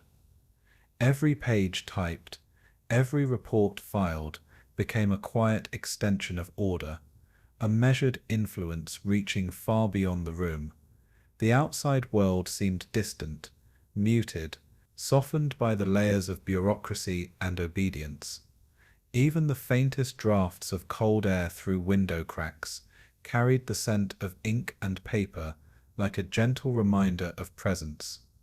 In that stillness, time stretched, each second carrying the weight of invisible consequence, and as night settled, the pulse of authority remained, quiet and continuous, flowing softly through the corridors of administration. By the end of each week, the paper trail had grown long, a calm but potent measure of influence. Ledgers, timetables, and correspondence formed a lattice of control, extending through towns, forests, and fields. Officers steady in their movements reinforced this lattice with each signature, each stamp, each precise note. The calm of the office, the measured rhythm of paperwork, masked the scale of what they enabled, the quiet power of bureaucracy, pervasive and hypnotic. Men moved among the files with care, maintaining consistency, accuracy, and calm, the hypnotic motion itself a comfort. Even as the world beyond their walls shifted unpredictably, their rhythm remained unbroken, serene and continuous. Each form folded into another, every report connected to countless others, a silent network of authority, and in that network, responsibility became abstract. The pulse of order maintained in stillness. The offices hummed softly, an invisible current guiding distant action with hypnotic precision. The world outside moved in response, subtly, gently, inevitably. The village lay beneath a pale morning sky, quiet and empty, as if the world itself had paused in recognition of what had passed. Dirt roads stretched between small homes, their windows closed, shutters hanging slightly askew, carrying the faint scent of wood and earth. A soft wind rustled through the trees, lifting fallen leaves in gentle spirals, as though trying to erase footprints of absence. Survivors spoke in whispers, voices barely audible, recounting memories folded carefully within them. The green uniforms had passed through months before, leaving routines and regulations where life had once moved freely. Each step taken by the officers had been precise, measured, deliberate, shaping the rhythm of the village with quiet insistence. In the soft light, remnants of life lingered in gardens overgrown, fences leaning, and doors closed but unlatched. The air carried a gentle hum, a whisper of continuity amid discontinuity, as if the village itself was breathing slowly, and in that hush the absence of movement spoke louder than any noise could. Paths once filled with laughter now held the soft imprint of order, invisible but perceptible to those who remembered. Children no longer ran through courtyards, and the soft clatter of tools in workshops had faded into silence. The wind stirred curtains, paper, and dust, as if the village were recollecting its own past, whispering fragments of life in slow cadence. Survivors moved gently among familiar spaces, noting fences, chimneys, and walls with quiet recognition. Their memories layered over stillness. The Ordnungspolizei had come and gone, leaving behind a precise rhythm of authority, measurable in absence rather than presence. The scent of earth after rain mixed with faint traces of smoke, a subtle reminder of work performed long before. Each step, each breath of air, carried both memory and the gentle insistence of a system that had passed through silently. Even the small church bell, unused for weeks, seemed to pulse softly, marking time without sound. And in that pulse the weight of order lingered, almost tangible in the hush of the village. Houses held echoes of routines now interrupted. The faint aroma of cooking lingering in empty kitchens, dust settled on tables once polished daily.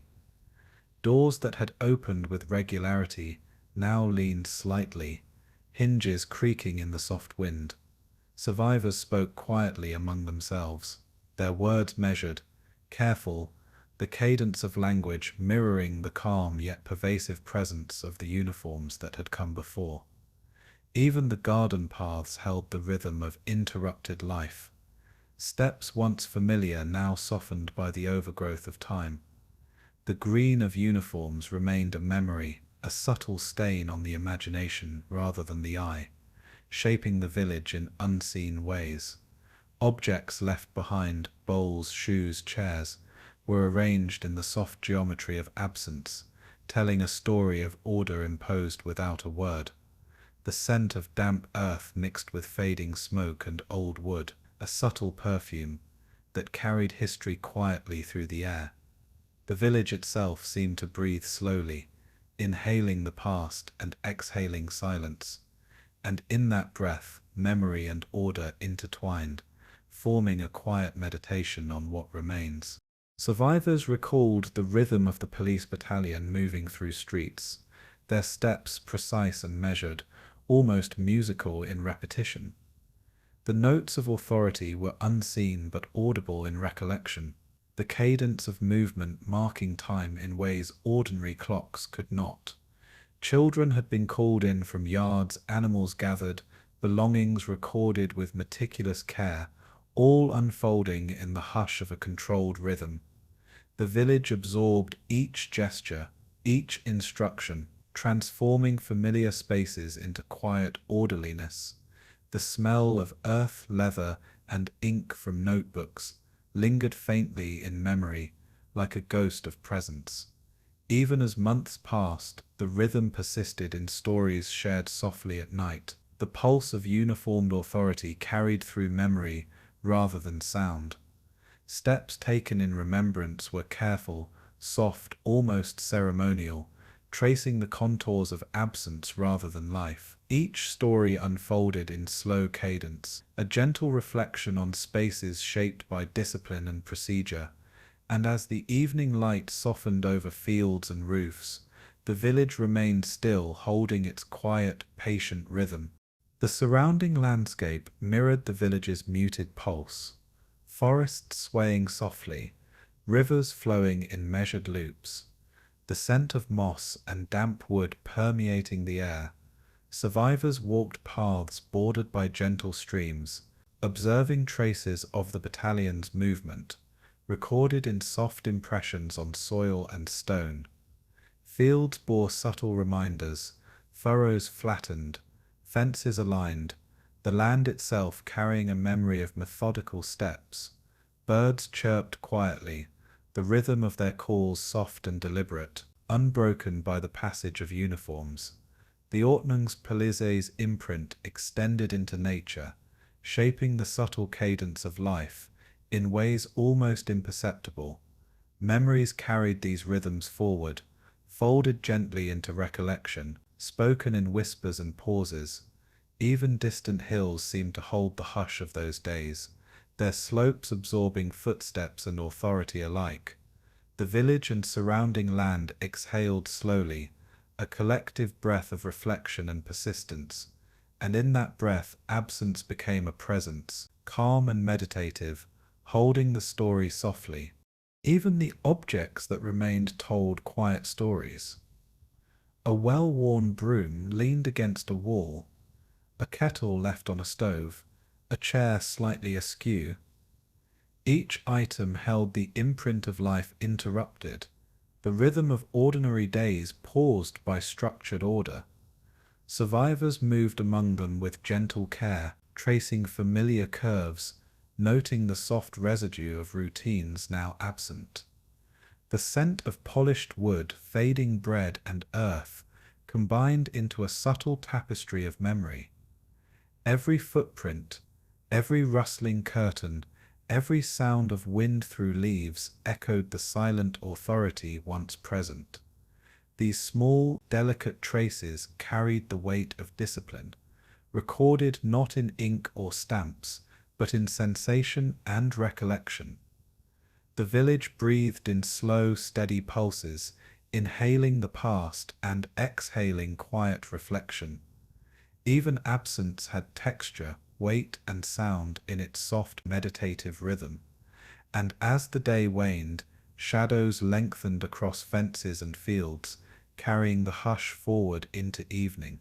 Evenings were long and contemplative, with survivors speaking in hushed tones, memories interwoven with pauses. The rhythm of day gave way to the rhythm of recollection, voices soft, almost melodic in their cadence.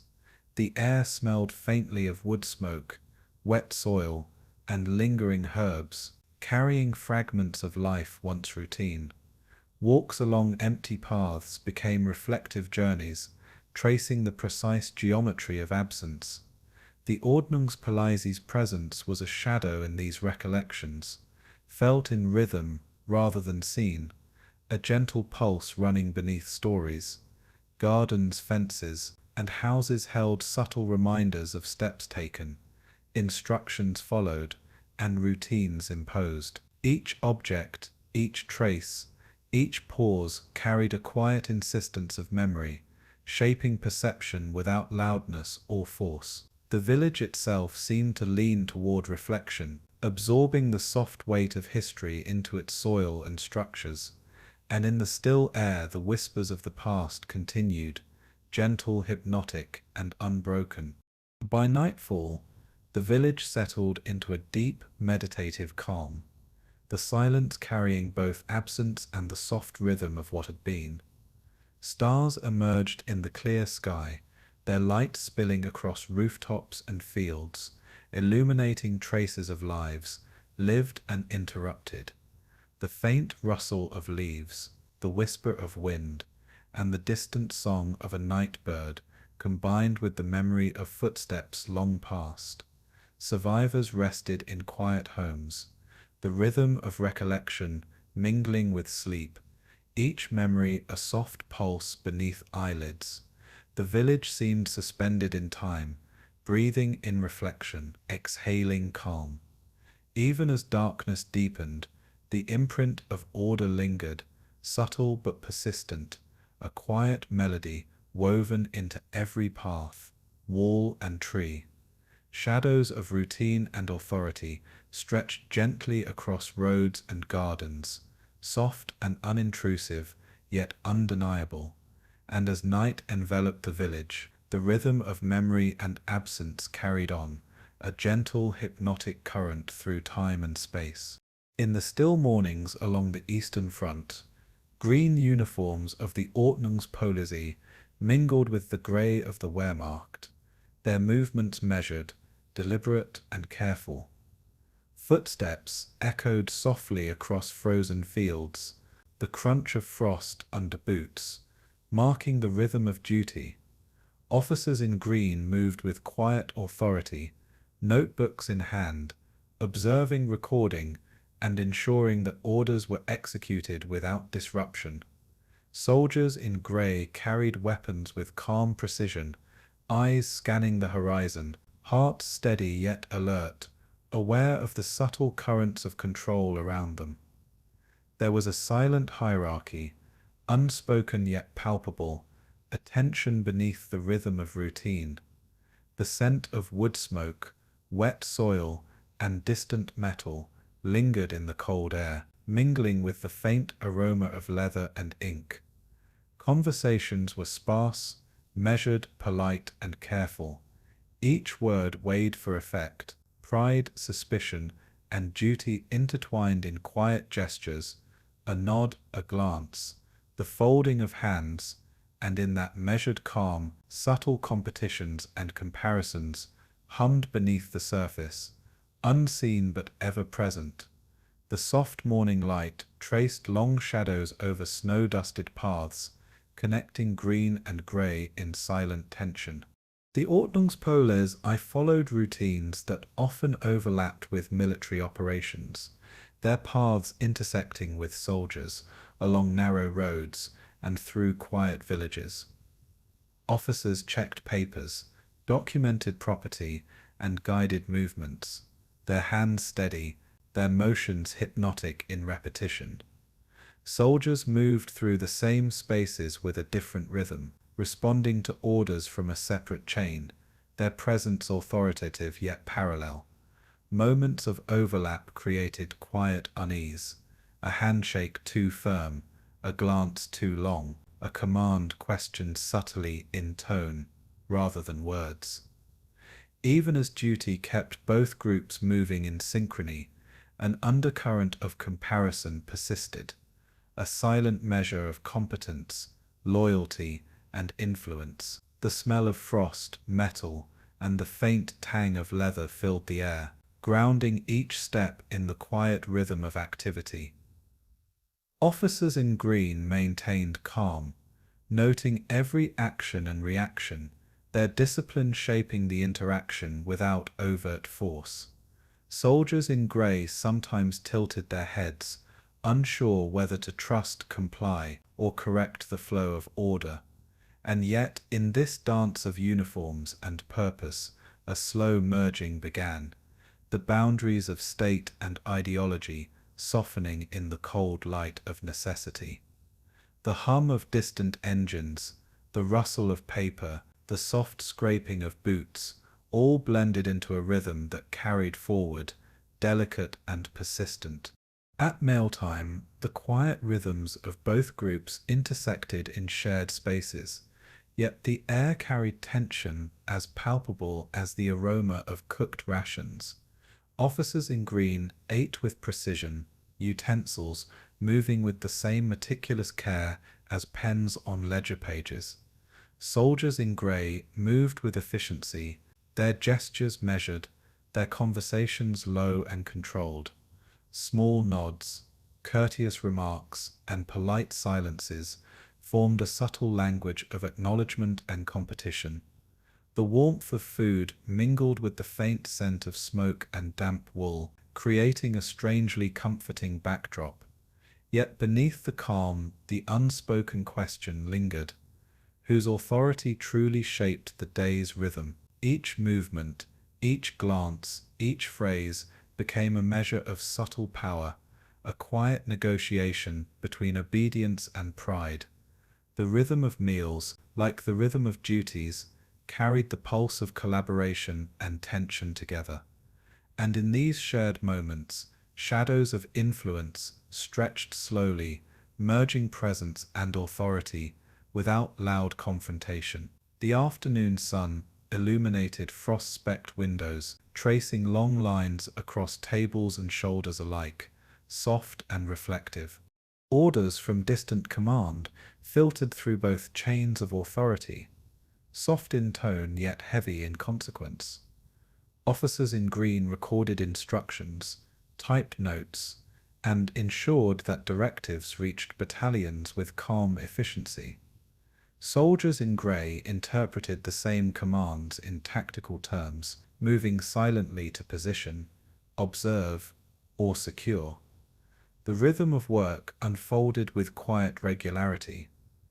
Boots on wood, pens on paper, murmured exchanges balancing precision and obedience. Occasionally, a green uniformed officer lingered near a grey soldier, comparing notes, verifying compliance, or silently asserting control. The frost in the air seemed to slow movement, softening tension while amplifying subtle gestures and expressions. Discipline created a shared cadence, a hypnotic rhythm that allowed work to proceed, despite underlying friction. Even the wind whispered through sparse trees in unison with footsteps, carrying a calm yet eerie reflection of overlapping duties. And in this slow convergence, the boundaries between military necessity and bureaucratic authority began to dissolve gently, merging into a single hypnotic cadence of purpose. The day moved forward quietly, measured, deliberate, and tense. Occasional incidents revealed the uneasy balance of trust and suspicion between the two groups. Minor disagreements, quiet corrections, or overlooked details rippled silently through routines, noted more in glances than spoken words. Officers in green maintained a steady calm, their pens and ledgers reinforcing authority even when challenged. Soldiers in grey adjusted positions and procedures with measured deliberation, a subtle reflection of their own hierarchical pride. The air smelled faintly of wet soil, metal and smoke from distant fires, grounding each small exchange in the rhythm of environment. Even in these small tensions, the hypnotic flow of duty persisted, guiding interactions with quiet insistence. Shared purpose, whether in patrol, checkpoint, or documentation, overlaid unspoken rivalries with the soft pulse of necessity. Every gesture, every nod, every adjustment contributed to the slow merging of authority, state, and ideology. And as dusk approached, the pale light softened edges, allowing shadows to stretch and mingle over snow and fields alike. The quiet rhythm of green and grey continued, steady, intricate, and inevitable. Nightfall brought both groups to their barracks, where soft routines reinforced discipline and subtle hierarchies. Officers in green reviewed reports, adjusted uniforms, and polished boots, their movements calm and measured. Soldiers in grey followed mirrored rituals, inspecting gear, folding uniforms, quietly confirming placements. Conversations were low, soft, and careful, reflecting both camaraderie and latent suspicion. The scent of leather, wood, and damp air filled sleeping quarters, carrying the hypnotic cadence of order and preparation. Pride and routine intertwined, merging ideological purpose with the immediate demands of survival and obedience. Outside, the wind stirred branches and dust, a subtle accompaniment to the quiet pulse within. Even in sleep, shadows of authority lingered, a gentle hum beneath eyelids, reflecting the slow convergence of green and grey. And in the stillness, the rhythm of duty persisted, the line between soldier and police, state and ideology, fading in quiet harmony. The night deepened softly, carrying tension without urgency, measured in slow breaths and subdued motion. In patrols and checkpoints, the rhythm of cooperation emerged as a quiet, hypnotic dance. Officers and soldiers moved along roads, bridges, and fields with synchronized precision, their steps soft yet deliberate. Gestures, nods, and brief exchanges of words guided movement as much as orders, shaping a shared cadence. Even in moments of unspoken tension, the uniformed groups found a slow, deliberate balance, the rhythm itself carrying authority. Frost clung to fences, the smell of damp soil and wood mingling with the subtle scent of leather, ink, and warmth. The pulse of discipline was hypnotic, each footfall and gesture reinforcing the quiet order of convergence. Occasionally, an officer in green glanced at a soldier in grey, noting posture, procedure, and response with soft attention.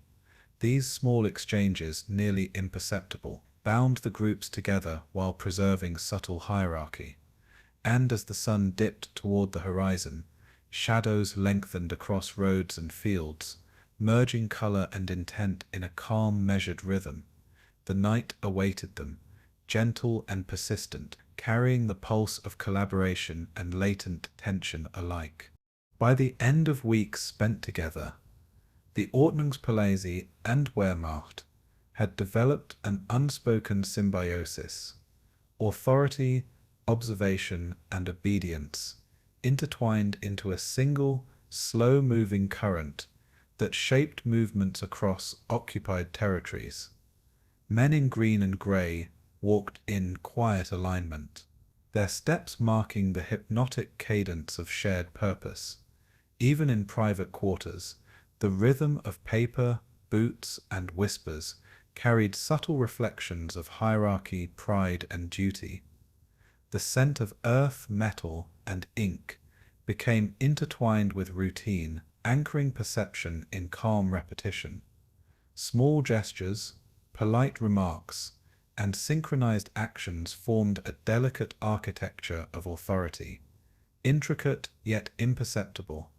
Observers might have mistaken it for simple order, but beneath lay the soft hum of tension, competition, and convergence.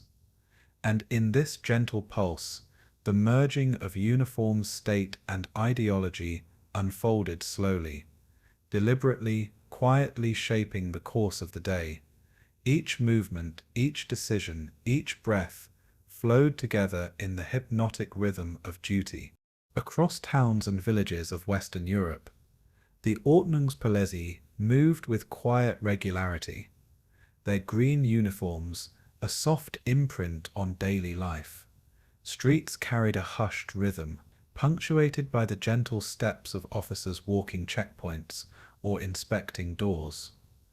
Windows reflected morning light onto polished boots and orderly lines of buildings, the air carrying the faint scent of rain-soaked stone and earth. Residents adapted gradually, learning the cadence of inspections, the soft timing of papers checked, and the careful gestures that conveyed compliance.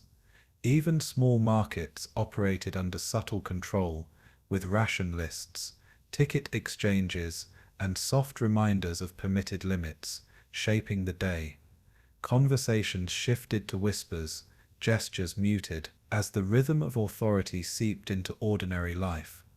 The officers carried notebooks and pens as quietly as one carries a watch, recording, observing, and maintaining calm order. Children noticed only the gentle repetition of steps and voices, their curiosity softened by the unspoken patterns around them. And as the sun rose higher, life moved under a quiet supervision, steady and unbroken. The town seemed to breathe in measured pulses, aware of an invisible force threading through every action. Checkpoints became markers of routine, their presence both reassuring and quietly commanding. Each approach was met with calm formality, papers exchanged with precise movements and polite nods. The scent of damp roads and fresh bread mingled in the air, grounding the rhythm of inspection in ordinary life. Officers noted names, times, and patterns, their handwriting steady, their movements almost meditative. Residents learned the soft patterns, adjusting routes and routines, aligning life with the quiet cadence of oversight. Even the wind, stirring leaves along stone paths, seemed to echo the gentle pulse of attention. Patrols moved predictably, yet their presence carried subtle weight, shaping behavior without loud enforcement. Conversations among officers were minimal, careful, their voices low, blending into the soft hum of towns under occupation. And in these moments, authority felt both pervasive and calm, a hypnotic current threading through streets and squares. The day unfolded quietly, every motion measured, every breath aware of unseen oversight. Markets and shops operated under the gentle insistence of control. Shelves measured, purchases noted, tickets tallied. Citizens learned the rhythm, moving slowly, deliberately, their gestures soft and precise, mirroring the calm discipline of the officers. Cash exchanged hands, ration slips were counted, and goods arranged with quiet method, creating a subtle pattern of order across ordinary transactions. The faint smell of bread, wood, and damp stone mingled with ink from ledger pages, carrying the presence of authority into daily life. Even the smallest tasks, stacking vegetables, weighing flour, became part of a larger rhythm, a slow dance of compliance and observation. Officers maintained composure, their presence measured, their gestures precise, their eyes following, but never intruding loudly. The townsfolk absorbed the pace, adjusting, anticipating, living within the rhythm that had taken root. Children moved between stalls carefully, noticing without understanding the invisible lines guiding them. And as the day passed, the quiet pulse of order continued, threading subtly through work, conversation, and movement. The town lived under a soft authority, its rhythm unbroken, pervasive, and gentle. The rhythm of checkpoints, markets, and offices extended into homes and streets with a calm insistence. Letters were noted, small gatherings observed, and minor deviations recorded with subtle precision. Officers carried notebooks and pens, tracing the quiet pulse of everyday life with gentle discipline. Even casual walks through streets became lessons in awareness, each resident sensing the invisible order threading through the day. The scent of rain on stone, of fresh bread, of damp earth carried through alleys and courtyards, mingling with the faint tang of ink and polished leather. Footsteps aligned with routine, conversations softened, laughter tempered by awareness, creating a hypnotic backdrop to ordinary existence. The uniformed presence persisted with calm inevitability, each gesture, glance, and note reinforcing a rhythm of quiet authority. Residents adapted without overt coercion, their actions bending to the invisible currents of supervision. And in the hush of afternoon, the town moved as if in gentle meditation, life and oversight intertwined. The pulse of order was subtle yet absolute, shaping the day softly, like a slow wind across fields and rooftops. Evenings brought longer reflections as streets emptied and routines slowed into soft shadows. The scent of wood smoke, evening dew, and damp stone filled the quiet air, grounding the day in sensory rhythm. Officers returned to barracks with calm efficiency, reviewing notes, checking equipment, and preparing for the next cycle of oversight. Citizens moved through homes with subdued gestures, folding the day's rhythms into quiet domesticity, their movements mirroring the measured patterns established in daylight. Windows reflected dim light, revealing soft silhouettes and the gentle sway of trees, tracing the passage of authority through absence rather than force. Conversations within families softened, shaped by anticipation, habit, and awareness of pervasive order.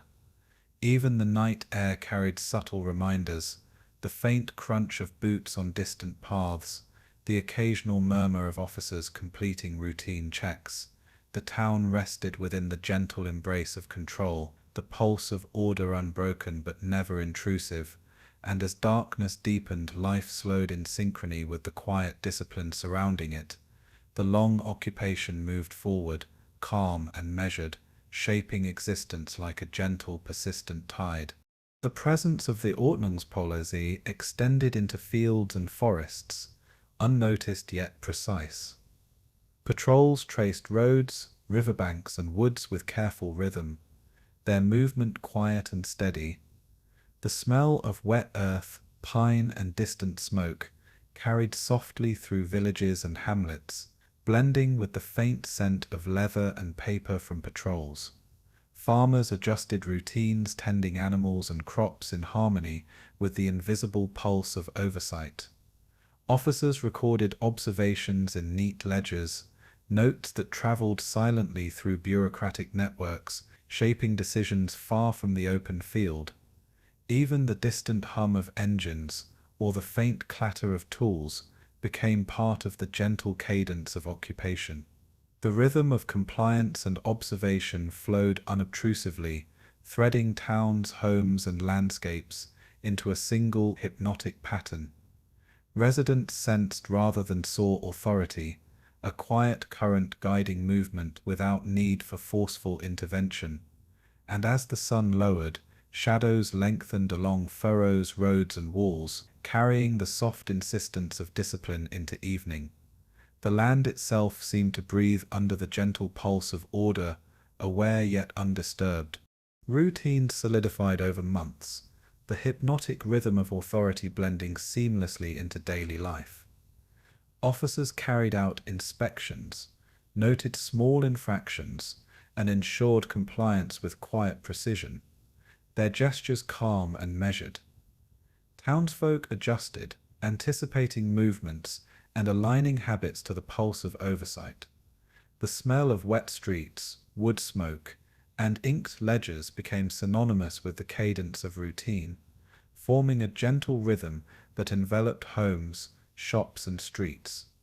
Children learned the subtleties, moving softly, noticing patterns rather than orders, their behavior shaped by quiet observation. Even casual conversation mirrored the slow pulse of authority, words chosen carefully, gestures softened, movements tempered. The day unfolded without sudden motion, the flow of presence and compliance almost imperceptible.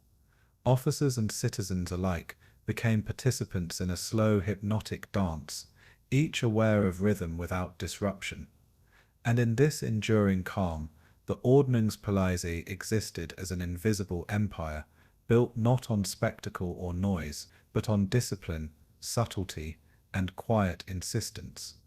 The long occupation became measured, inevitable and gentle. At night, towns absorbed the soft weight of oversight, every alley, street and field reflecting subtle traces of order. Lamps glowed through windows, illuminating streets that moved in quiet harmony.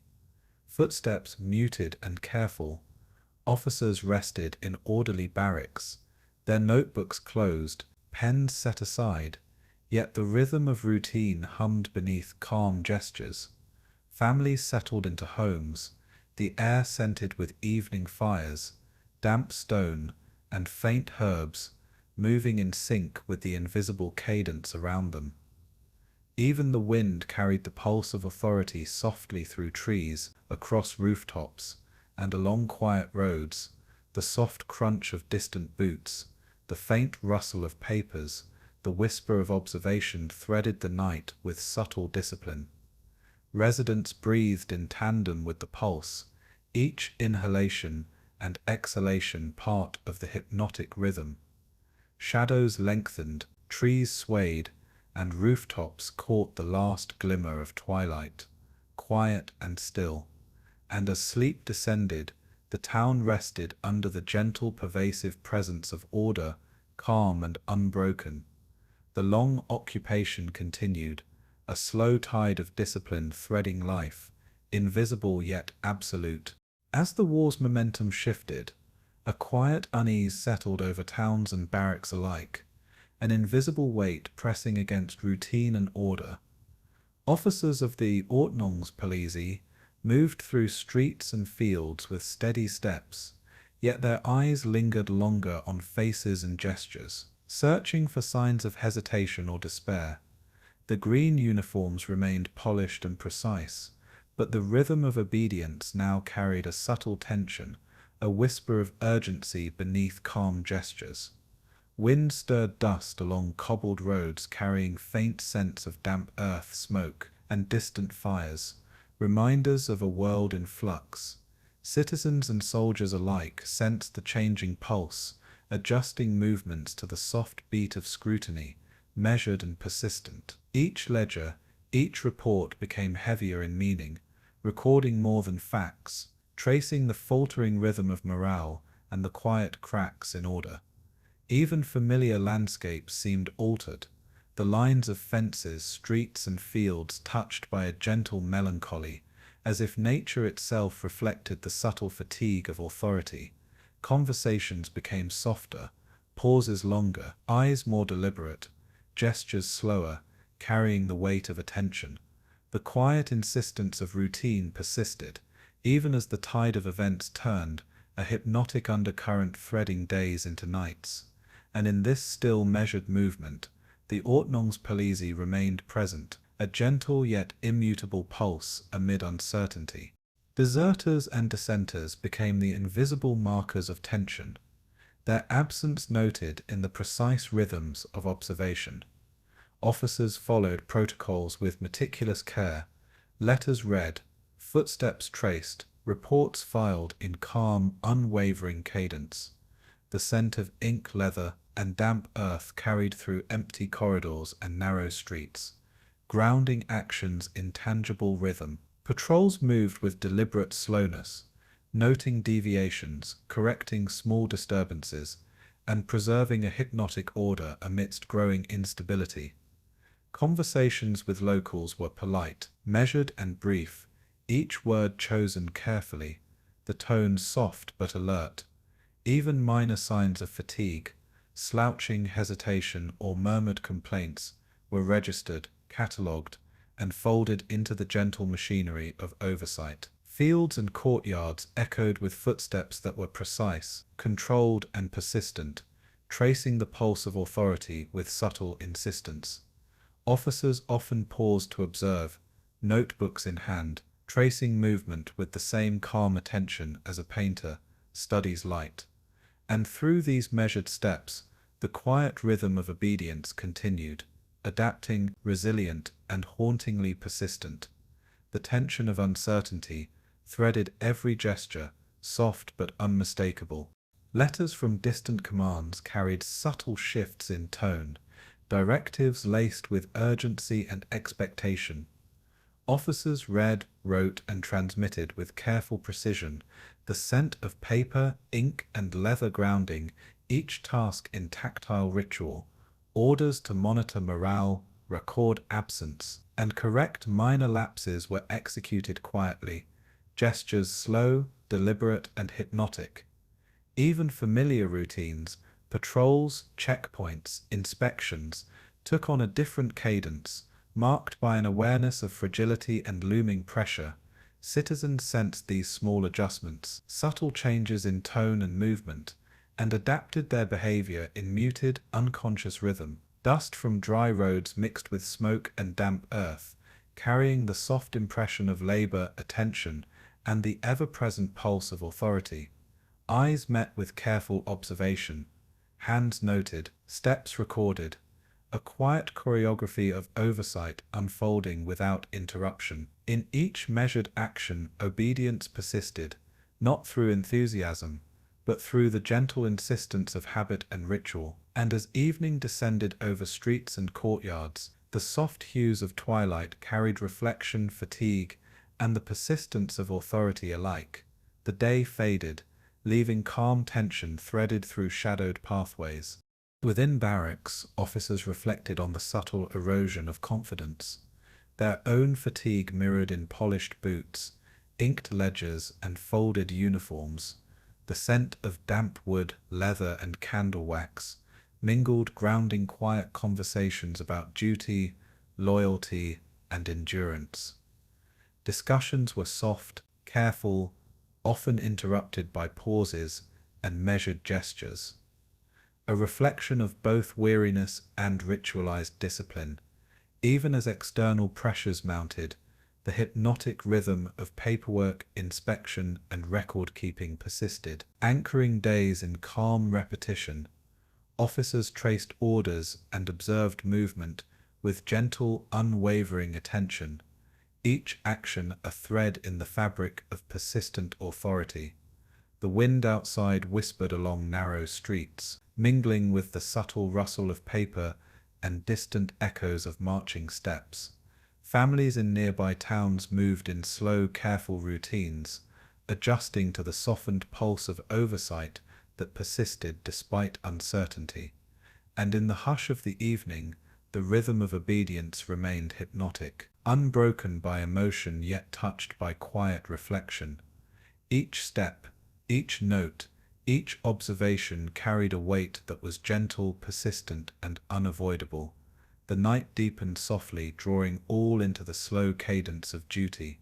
Along country roads and small towns, patrols traced the shifting boundaries of control with measured care.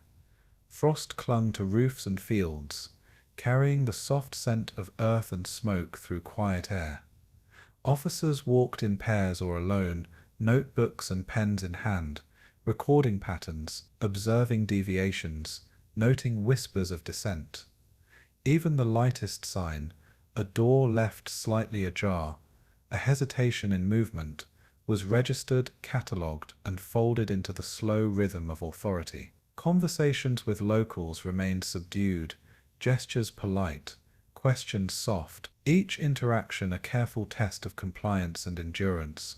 The soft hum of distant engines, the faint rustle of leaves, and the gentle murmur of waterways accompanied these quiet movements. Obedience persisted not through confrontation, but through careful ritual, rhythm, and the hypnotic weight of attention. Each village, each street, Each house absorbed the gentle insistence of control, the pulse of order, threading through space with quiet precision. And as dusk approached, shadows lengthened across fences and fields, softening tension into reflective calm. The world seemed to hold its breath, aware of vigilance, obedience, and the subtle fatigue of those who imposed it. Even in moments of leisure or rest, the rhythm of attention persisted, a gentle undertone beneath calm gestures. Officers sipped warm drinks, folded uniforms or polished leather in measured silence, the faint scent of smoke, wood, and earth carrying through the air. Their conversations, when they occurred, were slow, careful, reflective, each word chosen and weighted by habit and responsibility. Even the distant hum of towns, the soft clatter of shutters, and the faint whisper of wind seemed to reinforce the subtle presence of authority. Diaries, ledgers, and notes became instruments of hypnotic persistence, tracing duty without dramatic expression, quietly shaping thought and behavior. Footsteps echoed in hallways, soft and deliberate, maintaining the calm cadence of oversight. Every gesture, glance, and pause contributed to the slow choreography of order, blending obedience with fatigue, authority with reflection. And as night deepened, officers rested within the rhythm of their own discipline, aware of the delicate balance of duty and the faint echo of uncertainty. The green uniforms, though still precise and polished, carried the soft weight of waning certainty. The day ended gently, leaving calm vigilance threaded through the quiet darkness. Letters, reports, and whispers moved like soft currents through towns and barracks, connecting distant commands to local action. Officers traced each movement with gentle attention, their pens and notebooks recording rhythm and compliance with meticulous calm. Even as the world around them shifted with faltering certainty, the Ordnungspolizei maintained measured focus, each action deliberate, hypnotic, and persistent. Townsfolk moved through streets with soft gestures, adjusting to the subtle pulse of authority, the invisible cadence of discipline, threading life like a quiet melody. Frosted rooftops, damp cobbled paths, and quiet fields absorbed the soft rhythm of observation, echoing steps and movements into absence. Officers paused occasionally, reflecting on both duty and fatigue, tracing lines of routine with careful precision. Even distant sounds, the soft rustle of leaves, the faint crunch of boots, the sigh of wind carried reminders of order and vigilance. And in this calm, hypnotic rhythm, obedience endured, gentle yet unyielding, a pulse threading through days marked by change. Shadows lengthened and softened, carrying reflection, responsibility, and quiet tension into the night. The tide of events turned, yet the pulse of order persisted softly, unbroken. The green uniforms moved slowly through shattered towns and empty fields. Once precise lines now stretched thin and uncertain, a fading echo of past order. Dust clung to boots and leather, the air scented with smoke, damp earth, and the faint metallic tang of abandoned railways. Roads, once clear and bustling with methodical steps, now carried only scattered movements and the quiet shuffle of fatigue.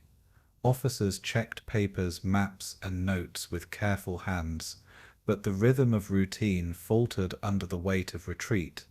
Even familiar streets felt different, softened by the haze of uncertainty and the faint melancholy of disruption. The wind carried whispers across broken fences and empty squares, moving through villages that had learned to adapt to an invisible authority.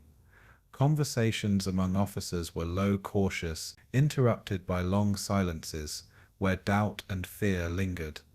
Every step forward seemed both deliberate and hesitant, a gentle negotiation between survival and discipline. And yet, despite the quiet, a hypnotic pulse persisted, faintly guiding movements, even as the structure of command dissolved. The day progressed softly, carrying the slow rhythm of retreat through fields, roads, and hamlets alike. Barracks and makeshift shelters reflected the subtle decay of once confident formations. Officers polished boots with lingering care, folded uniforms with precision, and traced orders in ledgers even as the world around them fractured. The scent of damp wood, smoke, and leather mingled with faint fatigue, grounding ritual in the tangible, comforting textures of routine. Men paused to look at maps, eyes tracing lines that now seemed blurred and uncertain, fingers lingering on corners of paper. Even small gestures, a nod, a shared glance, the adjustment of a cap, carried the weight of silent coordination and restrained panic. The rhythm of obedience continued, soft and measured, yet carried a new tension, like a heartbeat slowed by exhaustion. Outside, distant cries, faint engine hums, and scattered footsteps threaded the air with subtle urgency, echoing the quiet chaos. The green uniforms moved through corridors and fields with gentle insistence, their presence persistent though frayed, and in these careful movements one could sense the dissolution of order as it yielded to the soft inevitability of retreat. The evening settled slowly over empty streets, dust and shadowed walls. Patrols along narrow roads revealed the shifting pulse of authority, stretched thin by distance and fatigue. Officers traced footprints, checked gates, and observed movements with hypnotic attention, trying to anchor routines in a world increasingly unmoored. The smell of wet soil, distant smoke, and cold iron carried through misty fields, mingling with faint hints of leather and ink. Villages lay quiet, houses shuttered, the absence of life amplifying each step and soft rustle. Soldiers and police alike moved cautiously, their gestures subdued yet precise, maintaining fragile rhythm in the face of disruption. Notes were exchanged in hushed tones, small adjustments made with deliberate care, each motion threaded into a gentle, persistent cadence. Even the sound of wind through trees seemed to carry a soft admonition, a reminder of vigilance in the midst of unraveling order. And as twilight approached, shadows stretched along roads and fences, weaving through boots and ledgers, soft and hypnotic. The retreat progressed in slow, deliberate pulses, every step a negotiation between instinct, habit, and lingering duty. Night drew near, and the faint rhythm of authority lingered, delicate but unbroken. Orders from distant command arrived less frequently, sometimes arriving as scribbled notes or intermittent messages, their clarity fading like echoes. Officers read, recorded, and passed on instructions with careful precision, each line of ink carrying heavier meaning than before. The scent of paper, wood, and faint smoke accompanied these tasks, grounding the rhythm of attention in familiar sensory threads. Even as routines faltered, gestures remained measured, movements deliberate, the hypnotic cadence of authority persisting despite uncertainty. Towns and hamlets, once orderly under surveillance, now showed signs of gentle abandonment, quiet streets and shuttered windows, reflecting soft disarray. Conversations between officers were muted, reflective, each word chosen with care and weighted by the subtle melancholy of disruption.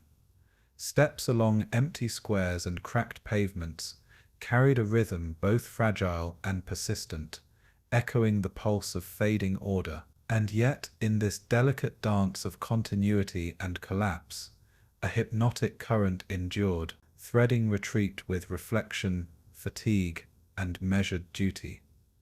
The world seemed to stretch longer under evening light, softening edges and drawing shadows into gentle patterns.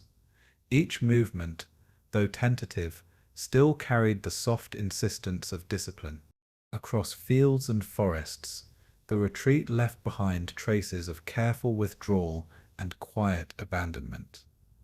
Paths once patrolled with confidence now held only footprints and the faint impression of passing boots. The scent of wet earth, pine, and distant smoke mingled with leather and ink, carrying the quiet memory of past authority.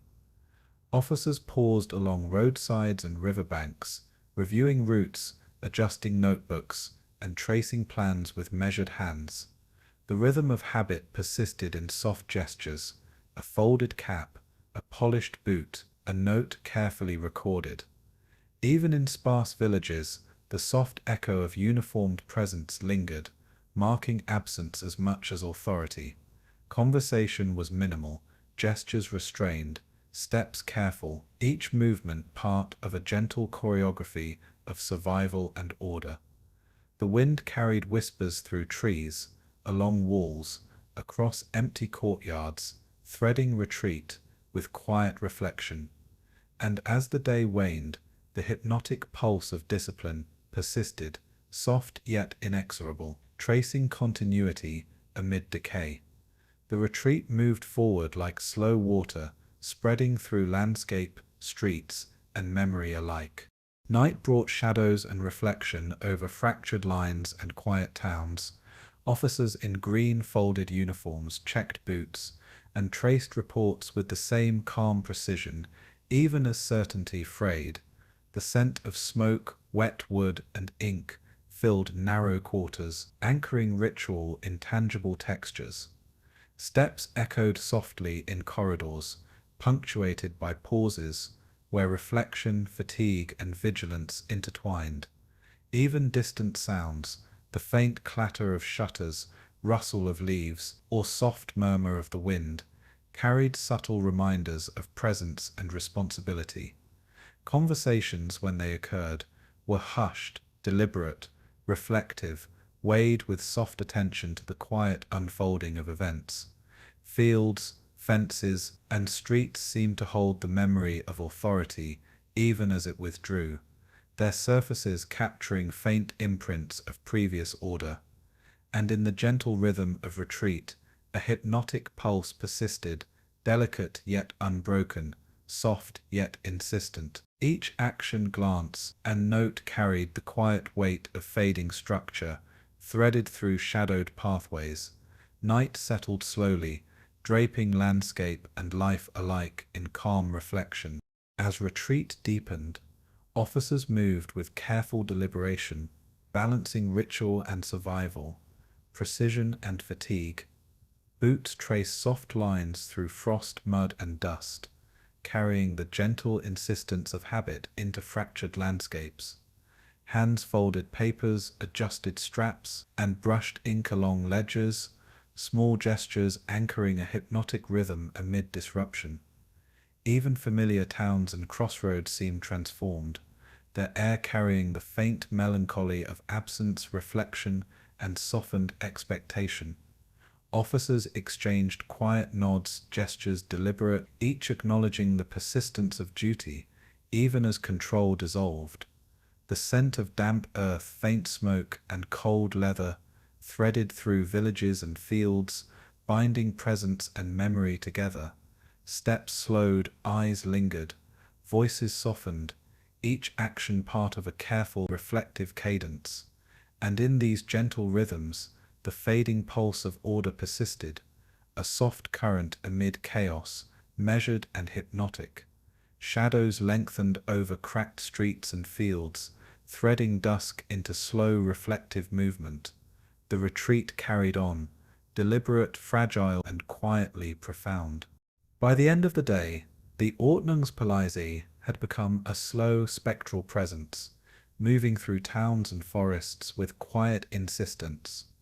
Boots left impressions in dust, ink traced lines across ledgers, and the faint aroma of leather and smoke lingered in empty spaces. Even as control dissolved into uncertainty, the rhythm of habit and duty persisted, gentle, soft, and hypnotic. Officers paused to observe, record, and adjust, each gesture a careful echo of past authority. Windows reflected muted light, streets hummed softly under footfalls, and distant trees swayed in quiet accord with movement. Conversations were rare, gestures deliberate, pauses long, carrying both reflection and faint tension. The landscape absorbed every step, imprinting soft memories of order even as it receded, and in the fading light, the green uniforms traced slow, measured paths through fractured territories, a poetic study of control undone. Each breath, each note, each soft step carried both history and reflection, threaded with gentle inevitability. Night descended fully, leaving shadows, memory, and the hypnotic cadence of retreat in soft, persistent rhythm. Berlin lay beneath a muted sky, rain falling softly over shattered streets and fractured buildings, carrying the faint scent of wet stone, soot, and cold metal. The Ordnungspolizei, once a steady rhythm threading the city, moved with hesitant steps, blending into crowds that were neither curious nor fearful, only aware of survival. Footsteps echoed softly across puddles and broken pavement, a quiet cadence of retreat and uncertainty. Officers folded uniforms, tucked away insignia, and brushed rain from polished boots, gestures that felt habitual yet faintly empty. The scent of wet leather, ink, and smoke mingled with the heavy air, marking spaces once governed by meticulous order. Voices from archives whisper across time, recounting routines, duties, and the gentle persistence of authority now evaporating. Even familiar streets seemed different, softened by rain, shadowed by debris, and punctuated by distant murmurs of civilians reclaiming passage. Conversation among those in uniform was sparse, measured, and introspective, each word carrying reflection, uncertainty, and subdued fatigue. Steps moved with deliberation, following past routines without expectation of continuity, a hypnotic echo of former duty, and in the hush of evening, Berlin breathed under rain, shadow, and the soft dissolution of authority. Buildings bore the weight of history, their walls scarred but silent, absorbing the fading presence of control. Officers walked past familiar squares, noting subtle changes, where rubble replaced cobblestones, and silence replaced routine. The faint scent of wet earth and broken wood carried through streets, mingling with distant traces of smoke and human movement. Ledger books, maps, and pens lay abandoned, their inked lines a quiet testament to precise routines that once governed the city. Even in retreat, gestures persisted, habitual nods, folded hands, and careful steps, threading calm order through the chaotic environment. Civilians passed slowly, cautious yet reclaiming space with soft, deliberate steps, their quiet resilience mingling with the retreating pulse of authority. Rain pattered gently on rooftops, puddles forming subtle mirrors reflecting fractured windows and darkened streets. The halls of post-war courts were hushed, carrying the faint scent of polished wood, paper, and distant rain through large, solemn rooms. Men in green uniforms no longer stood rigid in line, but shuffled quietly behind tables, their movements careful, subdued, almost tentative. Voices rose and fell softly, calm yet deliberate, as testimony traced events, motives, and the delicate distinctions between duty and conscience. Each statement seemed to ripple through space with gentle weight, the rhythm of speech measured, hypnotic, as if to ease the mind into reflection. Lawyers and witnesses spoke with restrained emotion, their words precise, carrying both clarity and a subtle ache of memory.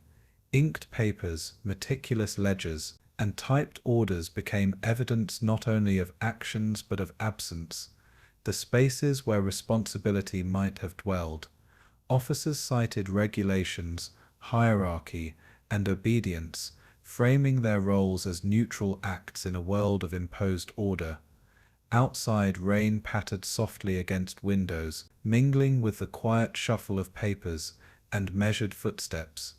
Even as the city outside began to breathe again, inside these chambers the past lingered with a gentle, pervasive insistence. The trials unfolded slowly, a hypnotic dance of memory, accountability, and evasion.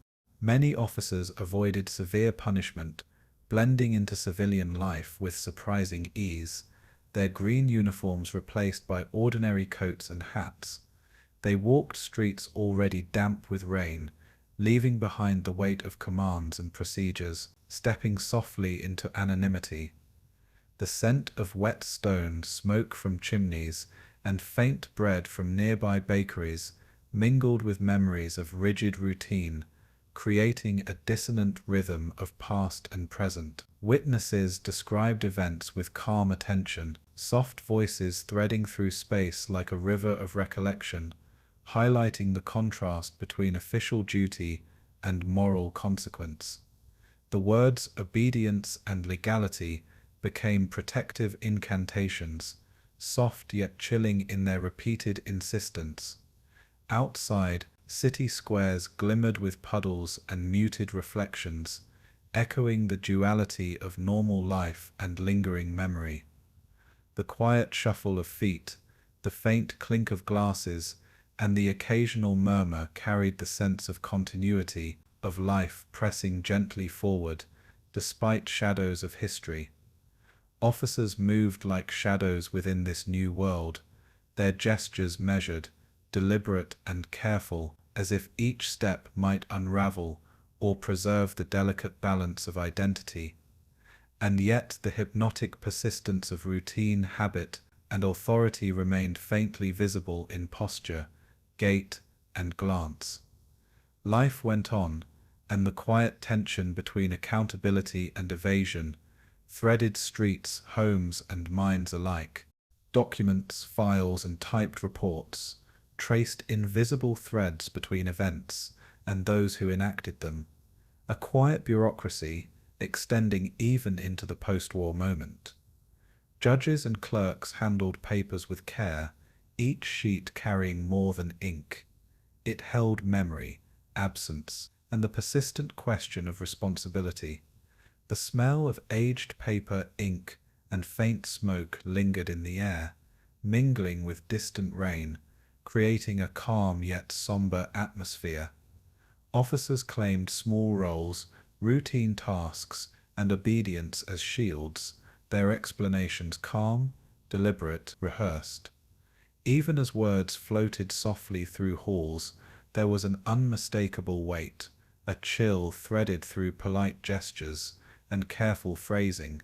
Citizens and survivors recounted memories in measured tones, their voices gentle but insistent, tracing patterns of presence, absence, and complicity. Steps along corridors echoed lightly, a rhythmic accompaniment to the soft cadence of testimony, the gentle hum of thought, and the persistent pull of reflection. Observers moved quietly, eyes tracing gestures, expressions, and posture, noting what was said, and more subtly, what remained unspoken. And in the hush of each session, a hypnotic tension grew, a delicate balance between revelation, evasion, and calm observation. The day progressed slowly, carrying each phrase and gesture softly through memory and inquiry. Officers navigated streets of the recovering city, moving past puddles and wet stone, blending into muted rhythms of everyday life. Their green past was buried beneath civilian coats and ordinary routines, gestures softened, movements moderated by careful awareness. Even the faintest echo of authority, an upright posture, a precise movement of hand, carried traces of past order like a low hum beneath the quiet flow of existence. Rain brushed over rooftops and alleys, mingling with the smell of wet earth, smoke, and baked bread, grounding moments in gentle sensory reflection.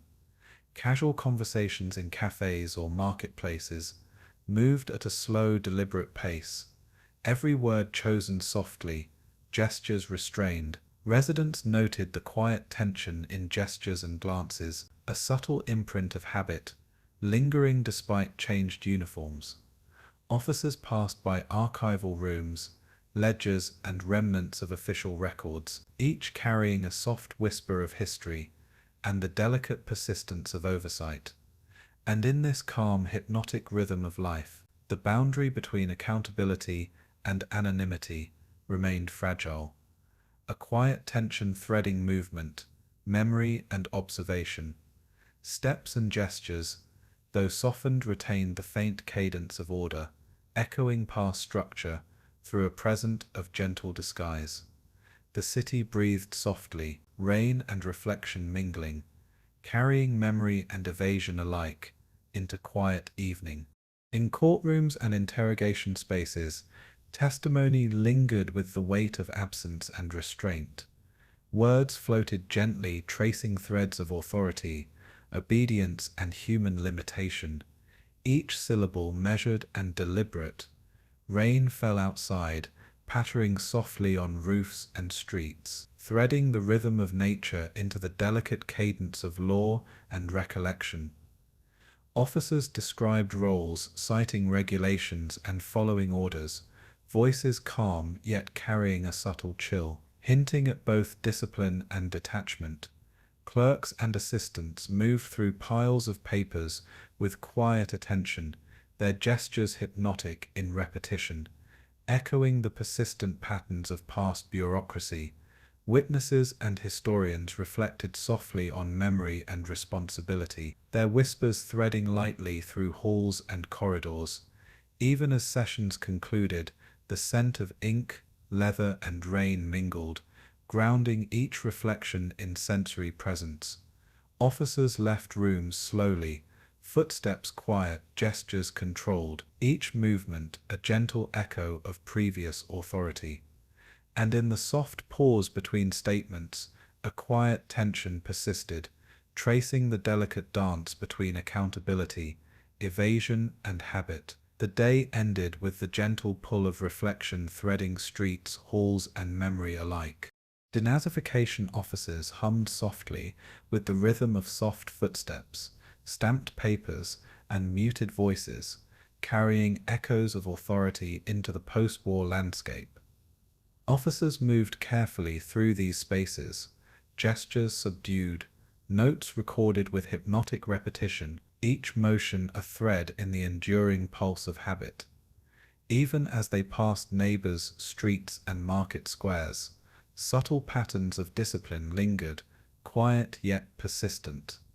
The scent of rain, earth, and ink mingled through corridors and alleys, anchoring movement in sensory reflection. Explanations of obedience and legality were repeated softly, measured in tone, each word reinforcing the gentle rhythm of evasion. Citizens observed, adapted, and remembered, their quiet awareness threading the city with subtle tension and calm attention.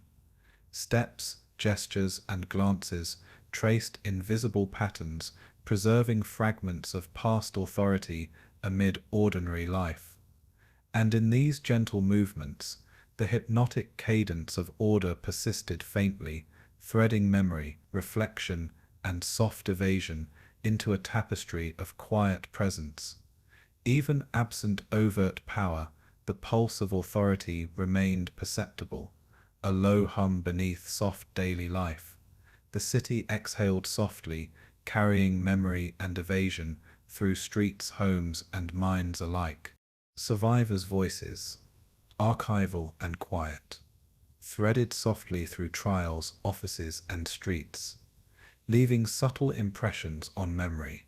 Each recollection was measured, restrained, carrying both clarity and the gentle weight of reflection. Officers moved in tandem with this soft rhythm, gestures careful, eyes alert, hands steady, navigating a world that had shifted beneath them. Rain slicked streets, mirrored muted light and shadows, softening edges and threading reflection through daily movement. Even small objects, a folded coat, a polished shoe, a neatly stacked ledger, carried traces of habitual attention, subtle reminders of previous structure. Conversations were slow, gestures deliberate, eyes lingering briefly on objects and faces, noting both presence and absence. The pulse of authority persisted, faint yet perceptible, threading memory, habit and quiet evasion through the city's rhythm. And as daylight softened into evening, the city exhaled, carrying with it the delicate dance of responsibility, avoidance and reflection. Footsteps, rain, and whispers combined into a hypnotic cadence, marking streets with both past and present. Life moved gently, yet memory remained, quiet and insistent, threading the Ordnungspolizei into the city's soft pulse. Evening drew long shadows over rain-washed streets, carrying the faint chill of reflection, memory, and subtle avoidance. Officers returned home or to temporary lodgings, steps careful, gestures measured, movement softened by calm fatigue. Papers, ledgers, and notes lay waiting, quietly recording actions and routines, the faint scent of ink and leather lingering in air. Conversations within quarters or among neighbors remained soft, deliberate, reflective, each word chosen carefully, gestures gentle. The rain whispered over rooftops and cobbled streets, threading the pulse of quiet presence through every corner of the city.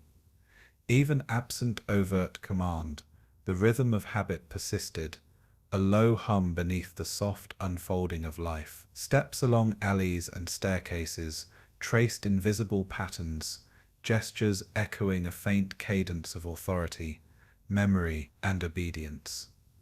And in the hush of night, the city seemed suspended between past and present, between reflection and evasion, the pulse of the Ordnungspolizei threading softly through every shadowed space.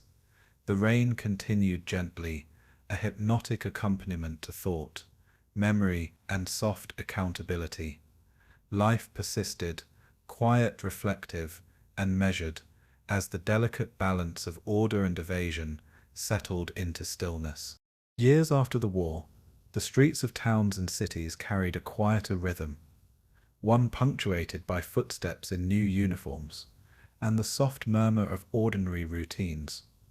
Officers once in green now wore grey, their polished boots and careful gestures intact, as though habit had settled into a gentle continuum. Faces were familiar, yet softened by age, reflection, and the weight of muted memory. The scent of rain on stone, of freshly baked bread, and faint smoke from chimneys mingled with the subtle aroma of leather and paper, creating a calm backdrop to lives quietly resumed. Citizens moved through markets, squares, and alleys with gentle awareness, noting gestures but rarely speaking of their past resonance.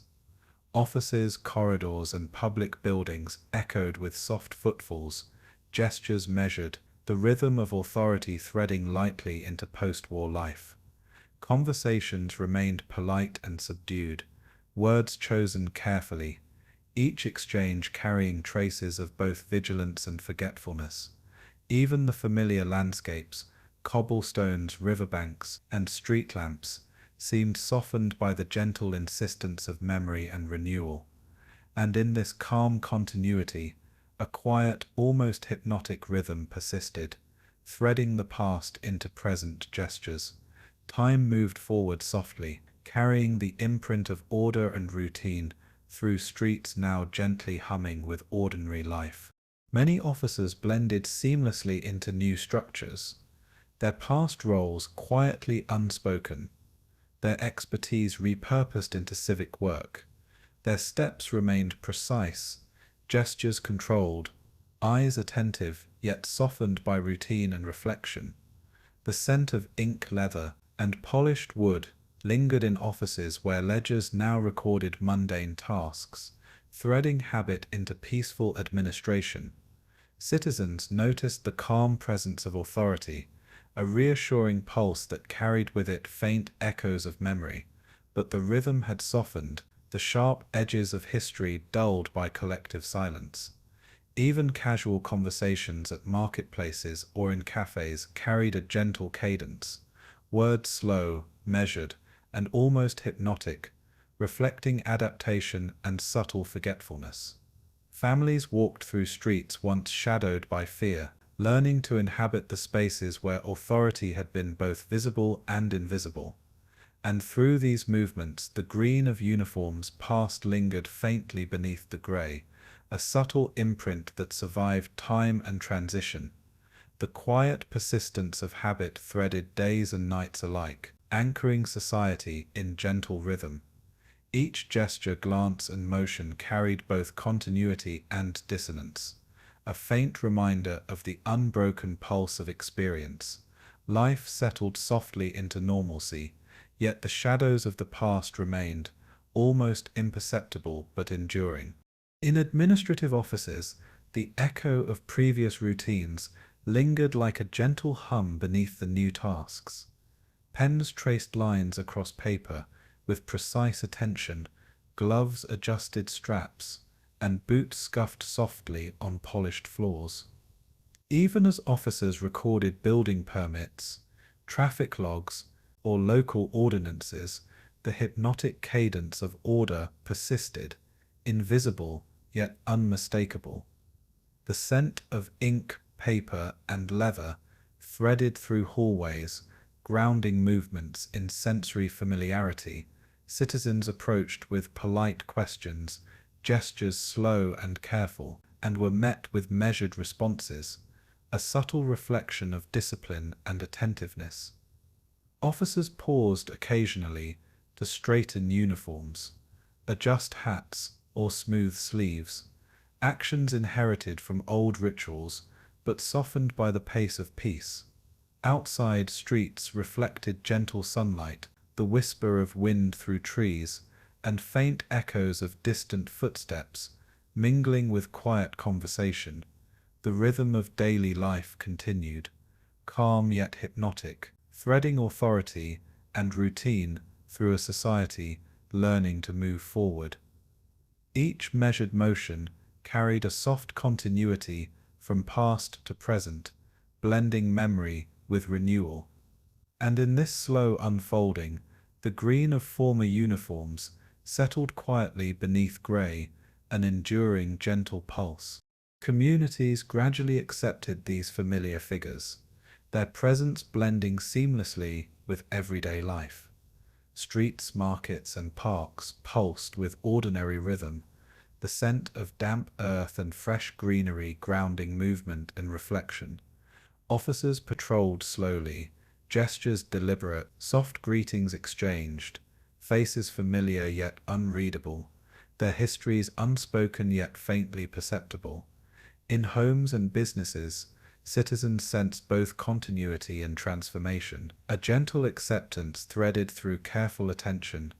Even in moments of quiet observation, walking along riverbanks, pausing at street corners, adjusting papers or hats, the rhythm of habit persisted hypnotically. Children played in squares once shadowed by tension, laughter carrying lightly, mingling with the soft murmur of authority, now gentle and restrained. And through these measured steps, the subtle echo of green beneath grey reminded observers that memory and routine endure, sometimes unbidden, always present. Life moved forward softly, each gesture, glance, and step contributing to a hypnotic sense of calm continuity. Streets hummed quietly with habitual attention, memory and soft adaptation, weaving past and present into gentle equilibrium. The day waned slowly, leaving a delicate balance between reflection and forgetfulness, routine and renewal. In quieter corners, libraries, municipal offices, and post-war courtyards, the pulse of authority persisted like a gentle undercurrent. Pens traced letters and notes, boots scuffed along stone floors, hands adjusted paper and leather, all moving in measured rhythm. The scent of old ink, polished wood, and faint rain carried through rooms, linking past and present in subtle sensory harmony. Officers exchanged soft greetings and nods, gestures deliberate, eyes attentive, yet calm, reflecting continuity beneath transformation. Citizens observed the quiet cadence of administration, noticing order without tension, habits without overt authority. Even mundane acts, from filing papers to sweeping floors, echoed with faintly hypnotic precision. A gentle insistence threading the day. Shadows lengthened softly across walls, cobblestones and trees, carrying the quiet weight of habit, memory, and unspoken history. And as evening settled, the green of past uniforms seemed almost imperceptibly present beneath the grey, a calm whisper threading time. The rhythm of routine continued, soft, unbroken, hypnotic, carrying subtle echoes of order into everyday life. Each breath, step, and gesture held a delicate harmony of reflection, continuity, and soft adaptation. The streets carried stories without words, gestures that preserved habit, and glances that spoke quietly of continuity. Boots pressed into rain-washed stones, hands adjusted coats and pens, traced lines across forms, each movement gentle yet deliberate. The air carried the sense of damp earth, smoke and leather, mingling with faint echoes of memory. Citizens moved softly, observing and interacting with officers whose gestures retained a subtle hypnotic insistence. Conversations were measured, soft and deliberate, gestures restrained, reflecting both civility and a quiet acknowledgement of shared history. Even in marketplaces, schools and parks, the pulse of old habits threaded lightly beneath new routines, carrying authority in calm, understated ways. Shadows of former green lingered in posture, gait, and expression, a faint continuity threading the present with past order. And in this serene rhythm, society moved forward, almost forgiving, yet always carrying the gentle imprint of what had been. Streets and homes, offices and courtyards absorbed each step, each note, each gesture into a quiet equilibrium. Night fell softly, leaving memory, habit, and the gentle echo of authority woven into the calm of daily life. Families, neighbors, and colleagues adjusted to the quiet presence of returning officers, blending routine and reflection in hypnotic harmony. Doors closed softly, footsteps measured, voices calm, gestures subtle, all carrying a delicate sense of continuity. The scent of rain, baked bread, and faint leather threaded through streets, merging sensory presence with memory. Officers performed tasks slowly, deliberately, pens tracing forms, boots echoing softly on polished floors, each movement threading habit into the fabric of normalcy. Citizens observed, adapted, and participated, learning to inhabit a world where green had become grey, where authority persisted quietly beneath the rhythm of life. Even moments of pause, watching the wind ripple through trees, or adjusting papers on a desk, carried traces of the hypnotic cadence of prior experience. And as twilight deepened, the green under grey lingered subtly in posture, attention, and gesture, almost imperceptible yet undeniably present. The rhythm of routine, memory, and adaptation threaded gently through city and town, past and present interwoven. Each gesture, glance, and step carried calm reflection, habitual insistence, and faint traces of former authority. Life moved softly, serenely, and hypnotically, carrying both continuity and quiet, unsettling memory. In quiet evening light, officers moved through streets, offices, and homes with gentle precision, gestures deliberate, steps measured. The scent of wet stone, faint smoke, and leather mingled, threading sensory memory through space and time. Even casual nods, folded coats, or the tracing of pen on paper carried echoes of past habit and hypnotic rhythm. Citizens observed without confrontation, accepting presence, noting subtle continuity beneath everyday life. Conversations remained calm, gestures soft, glances brief, reflecting society's collective adjustment to the persistence of order. Shadows stretched across alleys, pavements and courtyards, carrying subtle memory of green beneath grey, soft yet inescapable. Steps and gestures threaded streets with hypnotic rhythm, echoing familiar patterns beneath transformed uniforms. And in the gentle hum of evening, the delicate balance of memory, habit, and tranquility persisted, a calm reminder of continuity in an unsettled world. The day faded slowly, leaving streets, offices, and hearts imbued with quiet, persistent resonance. Time moved gently, carrying forward the green hidden beneath grey, a soft pulse threading memory, habit, and reflection. In present-day Germany, the quiet halls of museums and archives carry a gentle resonance, where polished floors reflect soft light and the air hums with a muted reverence. The green uniform rests behind glass, its fabric folded with care, buttons gleaming faintly under the calm glow of illumination. Visitors move slowly through the rooms, footsteps measured, voices hushed, as if the space itself encourages reflection. Each exhibit traces lines of duty, obedience, and human choice, not in accusation, but in the quiet insistence of memory. The scent of paper, wood polish, and faint ink permeates the air, blending with the gentle hush of conversation. Historians and curators speak softly, their words deliberate, unfolding complex truths with calm precision.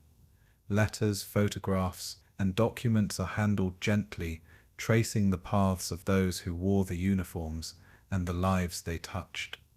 Even as the past is revealed, the rhythm of presentation is slow, hypnotic, allowing thought to drift, linger, and settle. The green fabric, once a symbol of silent authority, now rests as a relic of conscience, teaching quiet lessons of reflection. And in this tranquil rhythm, the memory of order threads gently into the present, urging both attention and serenity. Visitors pause before displays, tracing the contours of badges and insignia with eyes that reflect both curiosity and contemplation. They read letters written by men and women who served their handwriting precise, neat, a reflection of habits carried into history. The gentle murmur of pages turning, of soft steps across floors, and of muted whispers carries a hypnotic cadence that draws reflection into the space. The air is tinged with faint scents, aged paper, polished wood, and subtle floral arrangements, left in remembrance, threading memory into senses beyond sight. Each object tells a story, not of spectacle, but of quiet choice, and the consequences of obedience. Shadows move softly along walls, bending light across uniforms, documents, and photographs, carrying subtle echoes of past order. The quiet rhythm of thought, observation, and memory flows slowly, allowing the mind to drift along the contours of history. Even the hum of soft conversation threads gently, reinforcing the hypnotic, reflective tempo of the room. The green of the past, carefully preserved, invites meditation on the delicate balance between duty and conscience. And in these hushed spaces, memory settles softly, shaping understanding without force, teaching through calm attention. Archives offer their treasures to researchers, scholars who handle fragile papers with deliberate, measured care. Fingers trace faded ink, following records of daily orders, of routines executed with methodical precision. The scent of leather-bound ledgers mixes with dust, creating an atmosphere of quiet reverence and time suspended. Notes are taken slowly, eyes scanning, absorbing both fact and implication. each movement reflecting the hypnotic cadence of study. Conversations between scholars are soft, deliberate, careful, not to disturb the fragile rhythm of reflection surrounding them. Old photographs depict men in green, lined in rows, their faces neutral, distant, yet filled with traces of ordinary human habit. Even in this distance, the texture of memory presses gently, allowing understanding to unfold, slowly, quietly, without judgment. Archival drawers open and close with soft clicks, each movement a rhythm that threads past order into present awareness. The quiet exploration of these materials evokes both thought and emotion, an almost imperceptible pulse, threading through mind and room. And through this gentle, persistent rhythm, the Ordnungspolizei is remembered not as monsters alone, but as ordinary people whose choices resonate through time. In small local museums, families and children pause before displays, absorbing the past through soft narration and carefully curated objects. The green uniform glimmers faintly under calm lighting, a symbol of discipline, habit, and reflection rather than spectacle. Sensory details thread through the experience, the scent of polished wood, faint wax, the quiet shuffle of shoes on stone floors, creating a slow, immersive presence. Curators speak gently, narrating events with careful attention to fact, but allowing space for thought and meditation. Letters, badges, and photographs are presented in a rhythm that encourages wandering attention, letting minds drift across stories and consequences. The texture of memory is tangible, from the smooth fabric of a uniform to the faint ink of handwritten notes. Even as visitors walk through corridors and rooms, the pace remains calm, hypnotic, coaxing reflection without pressure or haste. Shadows stretch softly along walls, merging past and present in gentle gradients of light and understanding. Each step taken through these spaces threads the rhythm of reflection into the observer, a quiet cadence that persists long after leaving. And in this slow unfolding, the memory of order becomes a presence, calm yet persistent, guiding thought with gentle insistence. Historians working with oral testimonies speak in hushed tones, recounting voices that recall days of routine, obedience, and quiet habit. They handle recordings delicately, playing back soft echoes of distant conversations, ensuring each word is heard and considered. The rooms fill with the subtle hum of reflection, the faint scent of old tape and paper mingling with soft rain outside. Listeners lean forward slightly, eyes gentle, gestures restrained, absorbing not spectacle, but the calm persistence of memory. Each story is a thread, weaving together individual experiences with larger patterns of discipline, obedience, and moral reflection. The hypnotic cadence of listening, of attention held softly, draws thought inward, allowing subtle comprehension to settle in quiet rhythm. Even as testimonies reveal tension and challenge, the tone remains reflective, measured, almost soothing, guiding the mind through complex moral terrain. Shadows of past uniforms, of faint green within grey, linger subtly in the imagination, threading gentle awareness through consciousness. And in these quiet hours, memory becomes a soft teacher, revealing order, choice, and reflection without force. The past, held in calm hands and gentle sound, carries its lessons into the present with tranquil insistence. Small exhibits display the minutiae of daily life: police ledgers, badges, routine orders, all preserved as reminders of ordinary patterns, transformed into instruments of power. Each object invites quiet contemplation, its texture, scent, and weight forming a hypnotic rhythm that threads thought and memory. Visitors lean in slowly, absorbing not spectacle, but the measured pulse of past routines, gestures, and habits. The green of uniforms glimmers faintly in display cases, a visual echo threading conscience into time. Curators' voices, soft and deliberate, explain context, guiding reflection with careful calm. Light falls gently on objects, shadows and brightness, tracing lines of continuity, habit, and human choice. Even as visitors wander past, footsteps soft on polished stone, the rhythm of observation, understanding, and reflection persists. Pens trace notes quietly, pages turn with care, and archival drawers close with measured clicks, a subtle percussion of memory. And in the slow unfolding of these spaces, visitors sense both the ordinariness and the consequence of action, the persistence of order, and the quiet pulse of conscience. Time seems suspended, allowing the mind to drift along gentle currents of understanding, reflection, and calm. Communities revisit the past through guided discussions, lectures, and reflective walks, each step threaded with attention and calm. Voices are slow, measured, drawing connections between uniforms, choices, and outcomes with deliberate clarity. The scent of damp earth, polished wood, and faint ink accompanies the soft murmur of conversation, threading memory through multiple senses. Even the act of walking along quiet streets, past stone facades and cobbled squares, carries a rhythm, soft and hypnotic, linking present experience to past resonance.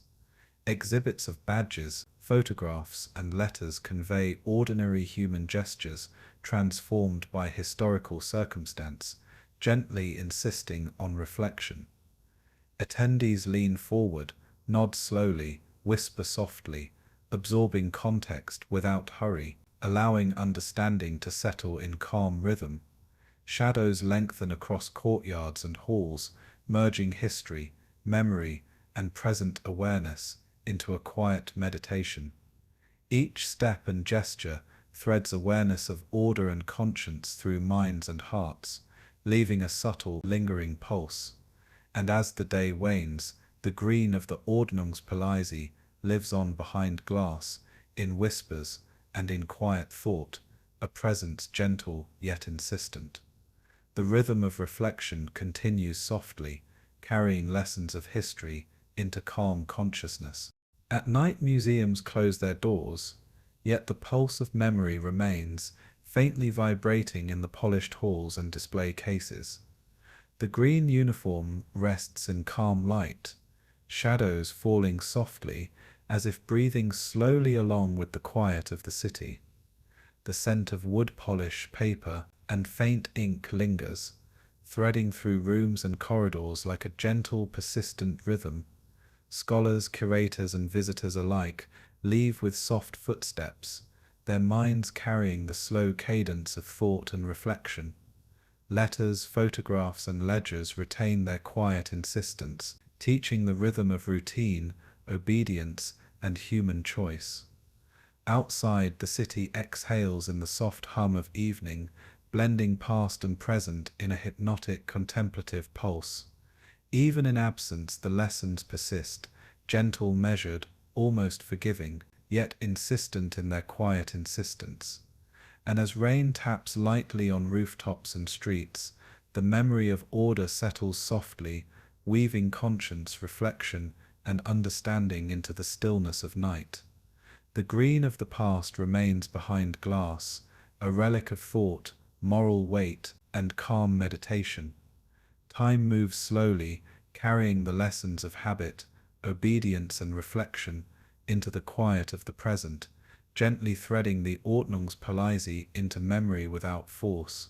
In quiet halls and open fields, scholars, survivors, and ordinary citizens speak softly, their voices weaving through time, carrying reflections on obedience and duty. Each word traces invisible lines between action and consequence, between habit and conscience, forming a rhythm both calm and persistent. The The scent of rain on gravel, of aged paper, and faint smoke from hearths lingers in the air, threading memory into senses beyond hearing. Footsteps fall gently across courtyards and stone paths, echoing slowly, inviting contemplation without urgency or demand. Scholars articulate lessons of history with measured cadence, noting how silence, compliance, and the mechanics of routine can dull moral awareness. Survivors' voices emerge as whispers, carrying the weight of years and experience, their quiet tones bridging distance between past and present. The wind moves softly through trees and grass, carrying a hypnotic undertone that threads reflection into consciousness. And in this calm, deliberate rhythm, the cost of silence, the fragility of conscience, and the endurance of memory unfold gently. Each observation, each pause, each breath forms a subtle pattern, guiding thought without force. The mind drifts with the wind, tracing echoes of past choices into the quiet of understanding. Obedience, once praised as virtue, now appears as a quiet, persistent tension, shaping both memory and reflection. The scent of damp earth and pine mingles with the faint resonance of distant voices, blending physical presence with moral contemplation. Scholars discuss laws, commands, and orders, highlighting how structured routine can obscure judgment and numb awareness. Survivors recount stories of ordinary people swept into extraordinary systems, their recollections soft, precise, yet heavy with unspoken questions. Footsteps across gravel shift subtly in rhythm, carrying a hypnotic undercurrent of reflection through the air. Conversations meander gently, allowing thought to drift along historical threads, tracing how the green uniforms once moved in quiet authority. Even in absence, the echo of past routines lingers in rhythm and gesture, a subtle presence that continues to instruct the present. Each step and word reinforces the quiet pulse of moral reflection, threading insight into the spaces between thought and sensation. The soft wind carries this awareness, brushing across faces, buildings, and earth, merging memory with the sensory world, and in this deliberate stillness, the mind absorbs the lessons of compliance, conscience, and the enduring rhythm of human choice. Silence itself becomes a teacher, articulating lessons that words cannot fully capture.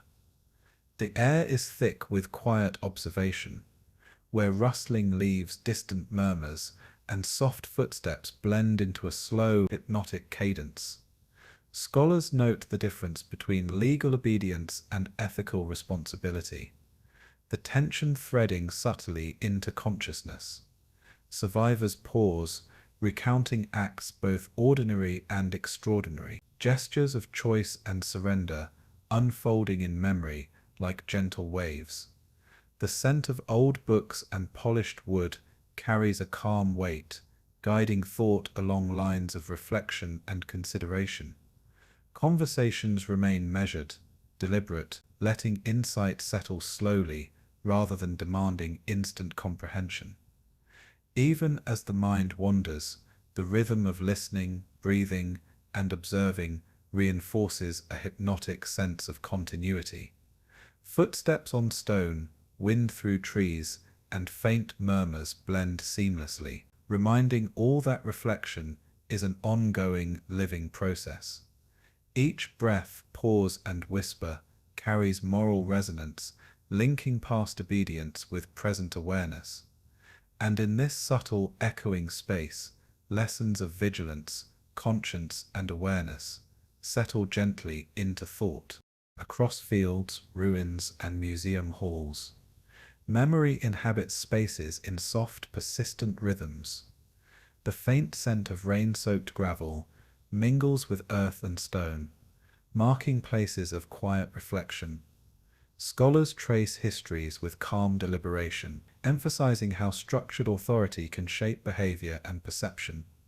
Survivors' recollections flow slowly, touching on ordinary gestures that carried extraordinary consequence. Each story told with respect, care, and measured tone. Footsteps fall on paths, gravel crunching softly, mirroring the hypnotic cadence of reflective thought. The wind moves continuously, brushing against leaves and walls, threading attention into the sensory landscape. Conversations are gentle, sometimes interrupted by pauses that allow reflection to deepen, carrying insight without urgency.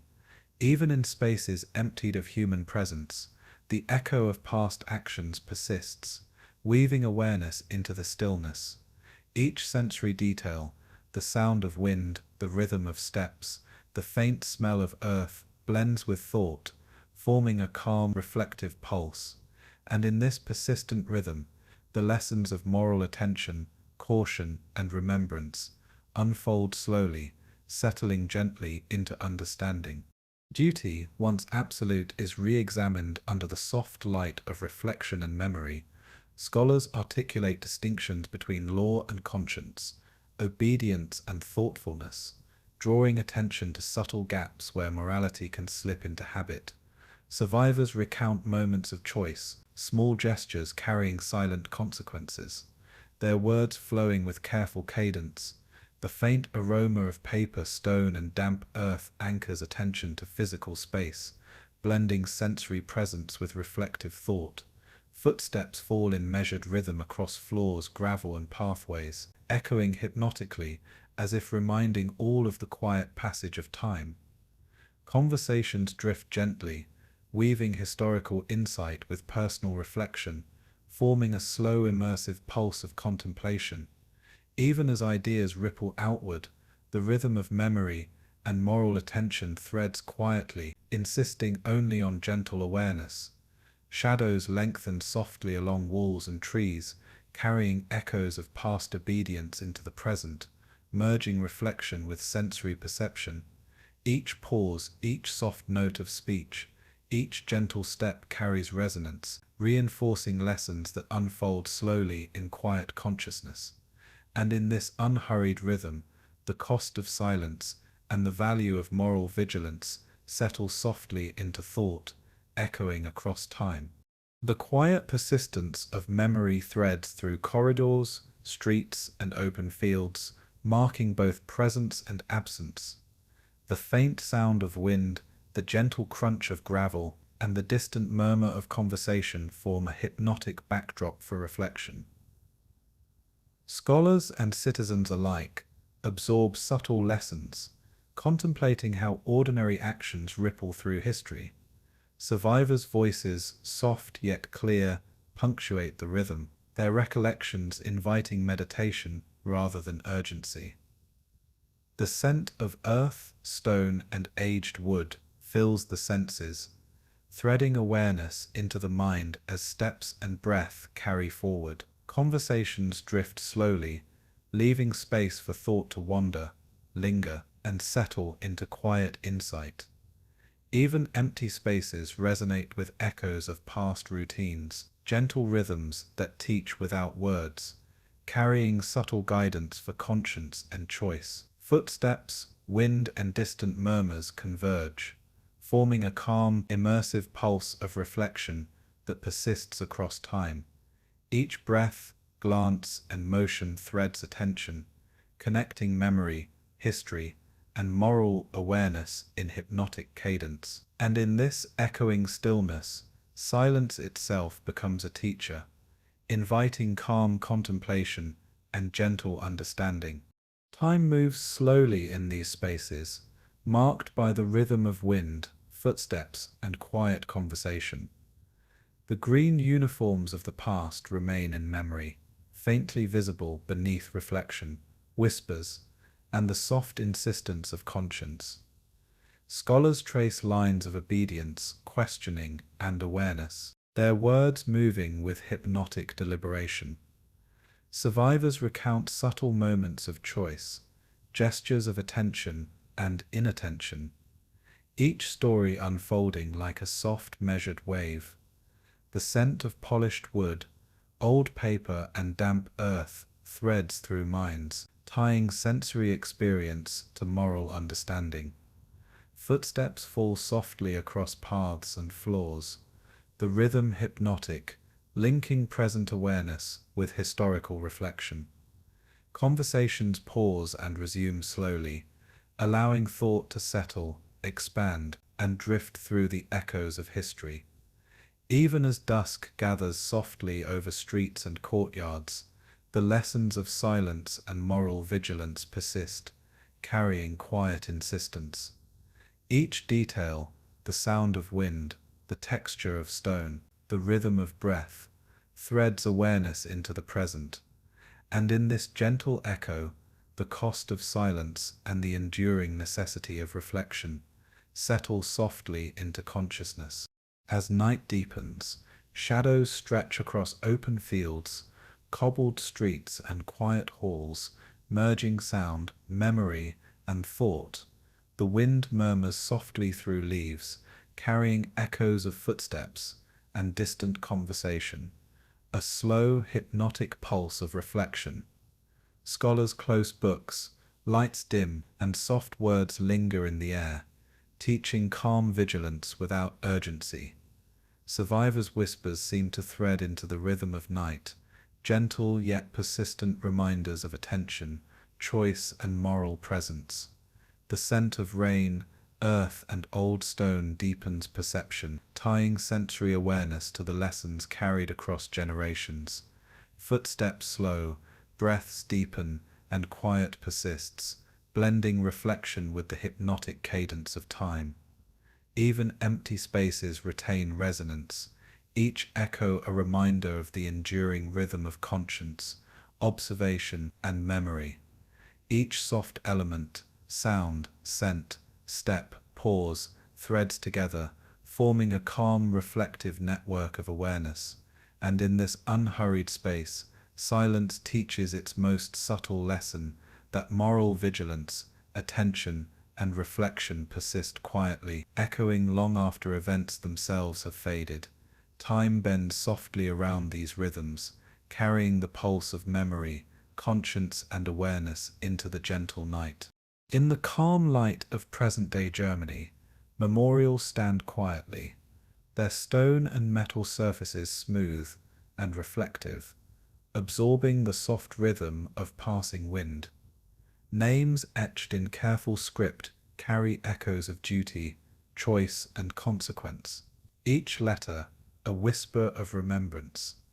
The air smells faintly of rain and polished stone, mingling with distant trees and the subtle hum of the city. Visitors move slowly along paths, footsteps gentle, voices hushed, as if the very space encourages reflection rather than commentary. Across training academies, young officers tread measured steps, learning the discipline of service, while absorbing the weight of history. Flags ripple softly in the wind, carrying calm shadows across courtyards and facades, their presence a gentle reminder of continuity. Even in quiet observation, the mind feels the pulse of past choices, the rhythm of obedience, and reflection threading softly into thought. Shadows stretch lightly across memorial plaques, merging with light and air to form a subtle, hypnotic cadence. Each detail, stone, metal, wind, footsteps, threads attention and care into the present, a meditation on responsibility. And in this gentle unfolding, the lessons of the past are neither shouted nor demanded, but whispered softly, inviting calm understanding. Along the avenues of remembrance, flowers lie in delicate arrangements, their scent faint and grounding, carrying the memory of those who served under green uniforms long ago. Scholars, families, and citizens pause, breathing slowly, eyes tracing inscriptions that mark acts of obedience, vigilance, and human consequence. The soft crunch of gravel underfoot forms a subtle rhythm, harmonizing with the whisper of leaves, the distant hum of traffic, and the low murmur of conversation. Training academies echo with measured instruction, Voices careful, steps steady, teaching both skill and the quiet awareness of history. The green uniform, once a symbol of rigid order, is now an artifact in glass cases, its presence a gentle reminder of moral reflection. Light moves slowly over walls and monuments, casting elongated shadows that thread past and present together. Even as day wanes, the scent of damp stone and faint foliage persists, anchoring thought and memory with sensory presence. Footsteps fall softly, breaths pause and resume, creating a meditative pulse that echoes subtly through space. The air vibrates quietly with remembrance, and the rhythm of reflection threads gently through each observer's awareness. And in this soft cadence, the past is neither distant nor forgotten, but quietly inscribed in attention, thought, and the slow breath of contemplation. Survivors and historians speak softly, their words flowing like gentle streams, carrying the calm weight of memory and insight. They recount the balance of duty and conscience, obedience and reflection, without raising alarm or indignation.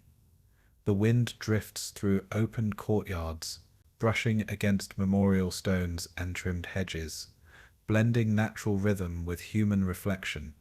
Footsteps on paths create a subtle percussion, a hypnotic cadence that threads thought into memory and experience. Photographs, letters, and artifacts are handled with deliberate care, their textures carrying echoes of both ordinary and extraordinary choices. Shadows of old trees shift slowly across plazas, merging with light and stone, whispering continuity and quiet awareness. Even in spaces emptied of formal observers, the resonance of history persists, a gentle pulse threading across memory and conscience. Each soft sound, scent, and movement blends with thought, forming a calm, reflective rhythm that lingers. The green of uniforms, preserved behind glass or in memory, carries its lessons without insistence, guiding attention through gentle insistence rather than force. And in this slow unfolding, the past becomes a living presence, soft yet persistent, breathing reflection into every step and every pause. The rhythm of training continues in academies, where young officers learn routines, commands, and protocols with precision and attentiveness. The wind carries faint sounds of drills, soft voices, and shuffling steps, threading a hypnotic undercurrent through the quiet day. Scholars guide reflection, connecting past obedience to present awareness, highlighting the subtle weight of moral vigilance. Flowers, plaques, and memorial stones remain, their presence grounding attention, marking history without spectacle or demand. The light shifts slowly across facades and courtyards, shadows stretching, merging with calm air to form a soft, continuous pulse. Even the scent of rain, damp stone, and nearby foliage contributes to the meditative cadence, threading through memory and observation. Footsteps, murmurs, and rustling leaves join in a gentle symphony, each sound carrying the quiet insistence of reflection. Observers pause, breathe, and look, letting understanding settle slowly, absorbed without hurry or judgment. The green uniform, preserved and interpreted, becomes a symbol of attentiveness, moral consideration, and historical continuity.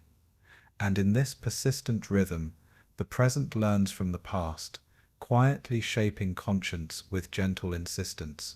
Across urban streets and quiet paths, light and shadow mingle softly over monuments and buildings, the air carrying a faint chill of evening. Visitors move with deliberation, their steps soft, their attention drawn to inscriptions, flowers, and echoes of long-ago routines. The low hum of distant traffic and rustling leaves threads with the faint crunch of gravel underfoot, forming a hypnotic cadence of awareness. Scholars and guides speak in measured tones, letting silence punctuate reflection, their words carrying both fact and subtle meditation.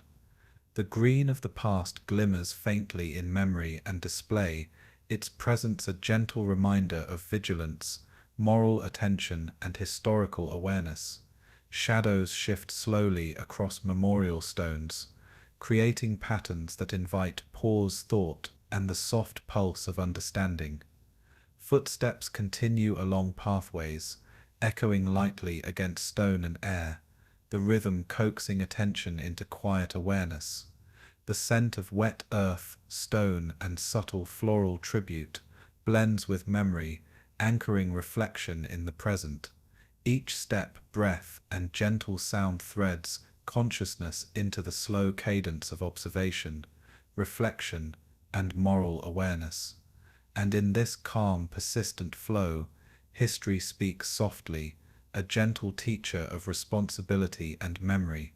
Evening deepens, light fading into a soft haze, and the city exhales slowly, carrying echoes of footsteps, wind, and whispered reflection. Memorials and monuments remain still, holding their silent weight, with a gentle insistence that threads through mind and memory. Scholars and observers pause, allowing thought to drift over inscriptions, objects, and the texture of space, each moment measured and absorbed. The green uniform, resting behind glass or in memory, hums quietly with lessons of obedience, attention, and the delicate balance of duty. Light, shadow, and air form a hypnotic rhythm, weaving sensory presence with reflective awareness. Footsteps on stone and gravel trace a slow pattern, a soft cadence that threads past, present, and consciousness together. The scent of damp earth and polished stone carries a gentle weight, grounding thought in calm, contemplative attention. Conversations and reflections soften, blending into the ambient rhythm of space. Each pause a note in the slow music of remembrance. Observers lean forward slightly, breathe deeply, and let insight settle in measured tempo, absorbing the pulse of memory and conscience. And in this gentle flow, the green of history whispers its lessons, quiet yet insistent, threading thought and awareness into the calm evening.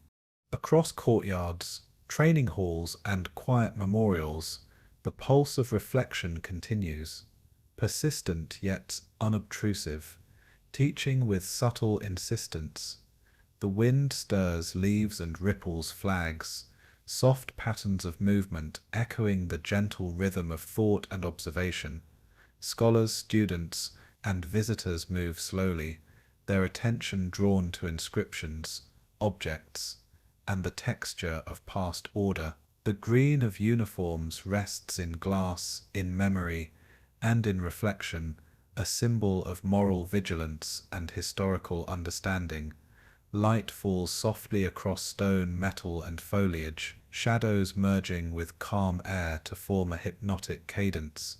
Footsteps, low voices, and rustling leaves create a meditative pulse, each sound threading attention into consciousness.